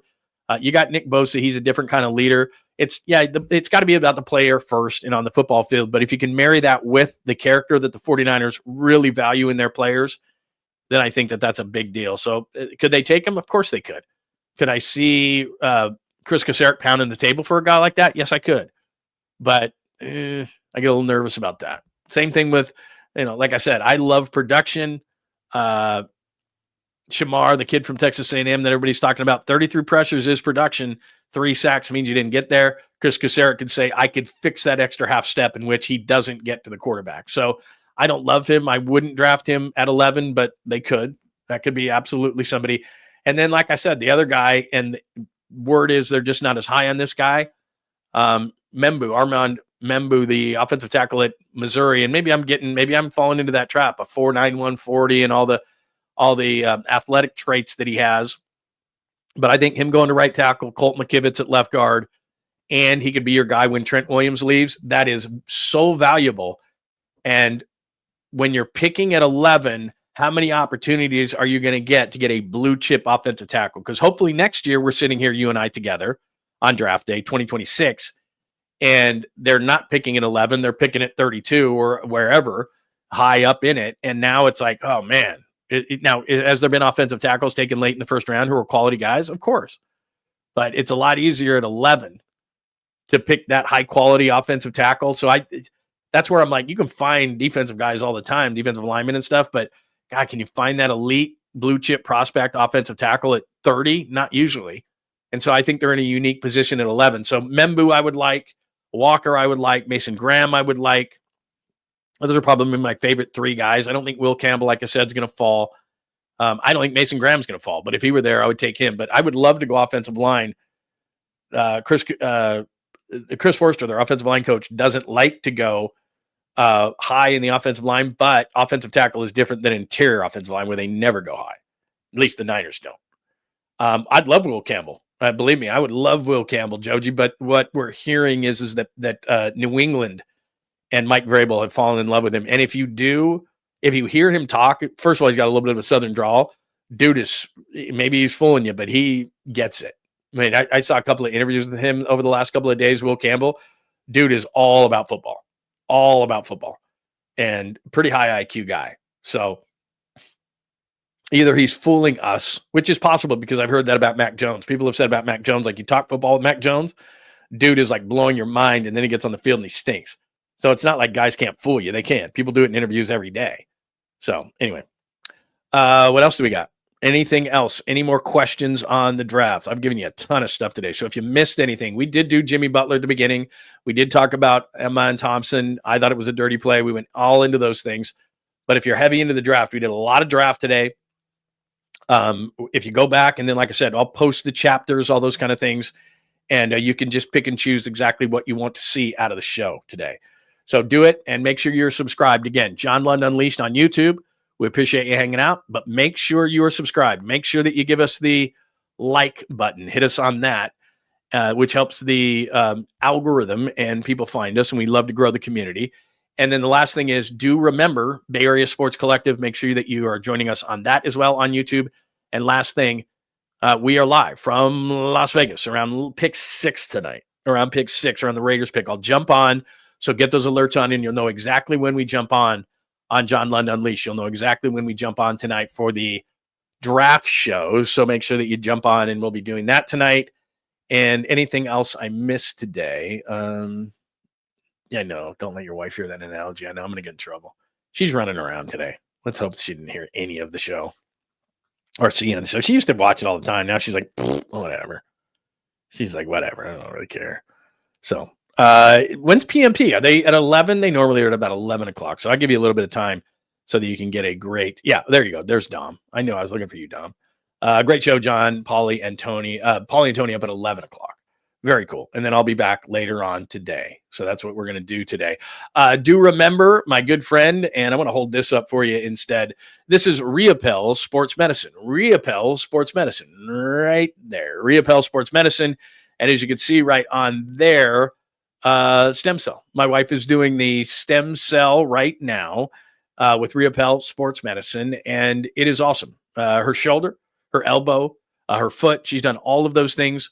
We have this freezer in our, so we have that fridge I always tell you about in the garage. We have our beer fridge in the garage. And what we do is we got a freezer right next to a separate freezer, and she puts all her contraptions so that she feels better with her shoulder and her elbow. Shoulder right now, 90%, about 75% of the elbow, foot's feeling a lot better. And it's all because of the stem cell from Dr. 𝐟𝐸𝐵L and 𝐟𝐸𝐵L Sports Medicine. So make that appointment today. Maybe you've done some of the blood spinning and the PRP. I've done that. But the stem cell is a totally different thing, and you're going to be feeling great. And I'm not just saying that. She absolutely is telling me every day, you got to tell the people about Dr. 𝐟𝐸𝐵L and Dr. 𝐟𝐸𝐵L and 𝐟𝐸𝐵L Sports Medicine. It's absolutely great. It's a total game changer. It's right there in San Ramon. I'm telling you, if you're in the East Bay, it's a no-brainer. If you're thinking to yourself, do I really want to make the drive to San Ramon? Of course you do. You're going to feel awesome. And then I'm doing the low T. They do a quick blood test for you. And then you go in, and it lasts about 4 months, and you feel great. You feel like yourself, easier to lose weight. You're not irritable. You have tons of energy. All that. No lie. I've done this for a long time, low T, and I've done ones where you had to go in weekly. You don't have to do that. You're only going in about 3 times a year, and it's a quick procedure. You're out of there, and they don't jack you through the roof. They take that blood test. He's a doctor, people, and they get you right to the levels that you want to be at with Dr. 𝐟𝐸𝐵L and 𝐟𝐸𝐵L Sports Medicine. Look them up. Hit the website. In fact, right there, if you go right there right now, you can hit that with your phone, and you can go to 𝐟𝐸𝐵L Sports Medicine and make that appointment today, whether that be through stem cell or the low T, and they do all sorts of other procedures. So if you click on that right now or go to 𝐟𝐸𝐵L Sports Medicine, you will be able to go to the website and make that appointment today. Great stuff. Man, thanks for hanging out today. We had a really good time hanging out, talking about the draft. I love the draft, man. It is my Christmas today. It's extremely important that the 49ers hit this. Only the first round today, of course, second and third round tomorrow, and then Saturday, the final. I will be doing stuff all weekend long. Even though I'm in Vegas, we got some business we're taking care of. I will jump on at points. That's why you got to have your alerts on. And I'll give you quick opinions on all the picks and all these different things. We'll recap everything on Monday. Saturday show, of course, we'll do. So Saturday 10 a.m. So tomorrow we'll recap everything. Saturday we'll recap everything. Tonight we're going to do a draft show from Las Vegas, starting about with the 6th pick. I told you that. So let's do that all together. So make sure, you're subscribed at John Lund Unleashed on YouTube, on the Bay Area Sports Collective on YouTube. Make sure that you're there as well, and get those alerts on so that you know when I'm going live. Thanks to everybody for hanging out today. Had a great group, both on X, Instagram, and on the YouTube pages. Appreciate you. Have a great rest of your Thursday. Happy NFL draft. Pray for Jimmy Butler's health, and I will talk to you tonight from Las Vegas for the draft show on John Lund Unleashed. channel. Thanks for hanging out with John Lund Unleashed. We'll try to be better next time, though I wouldn't hold my breath. Please like and subscribe on the John Lund Unleashed Pod YouTube channel. Watch live shows weekdays at 8 a.m. on YouTube, Instagram, and X. And make sure to have your alerts on for shows throughout the day or night. All things Lund can be found at johnlundunleashed.com. johnlundunleashed.com. Goodbye!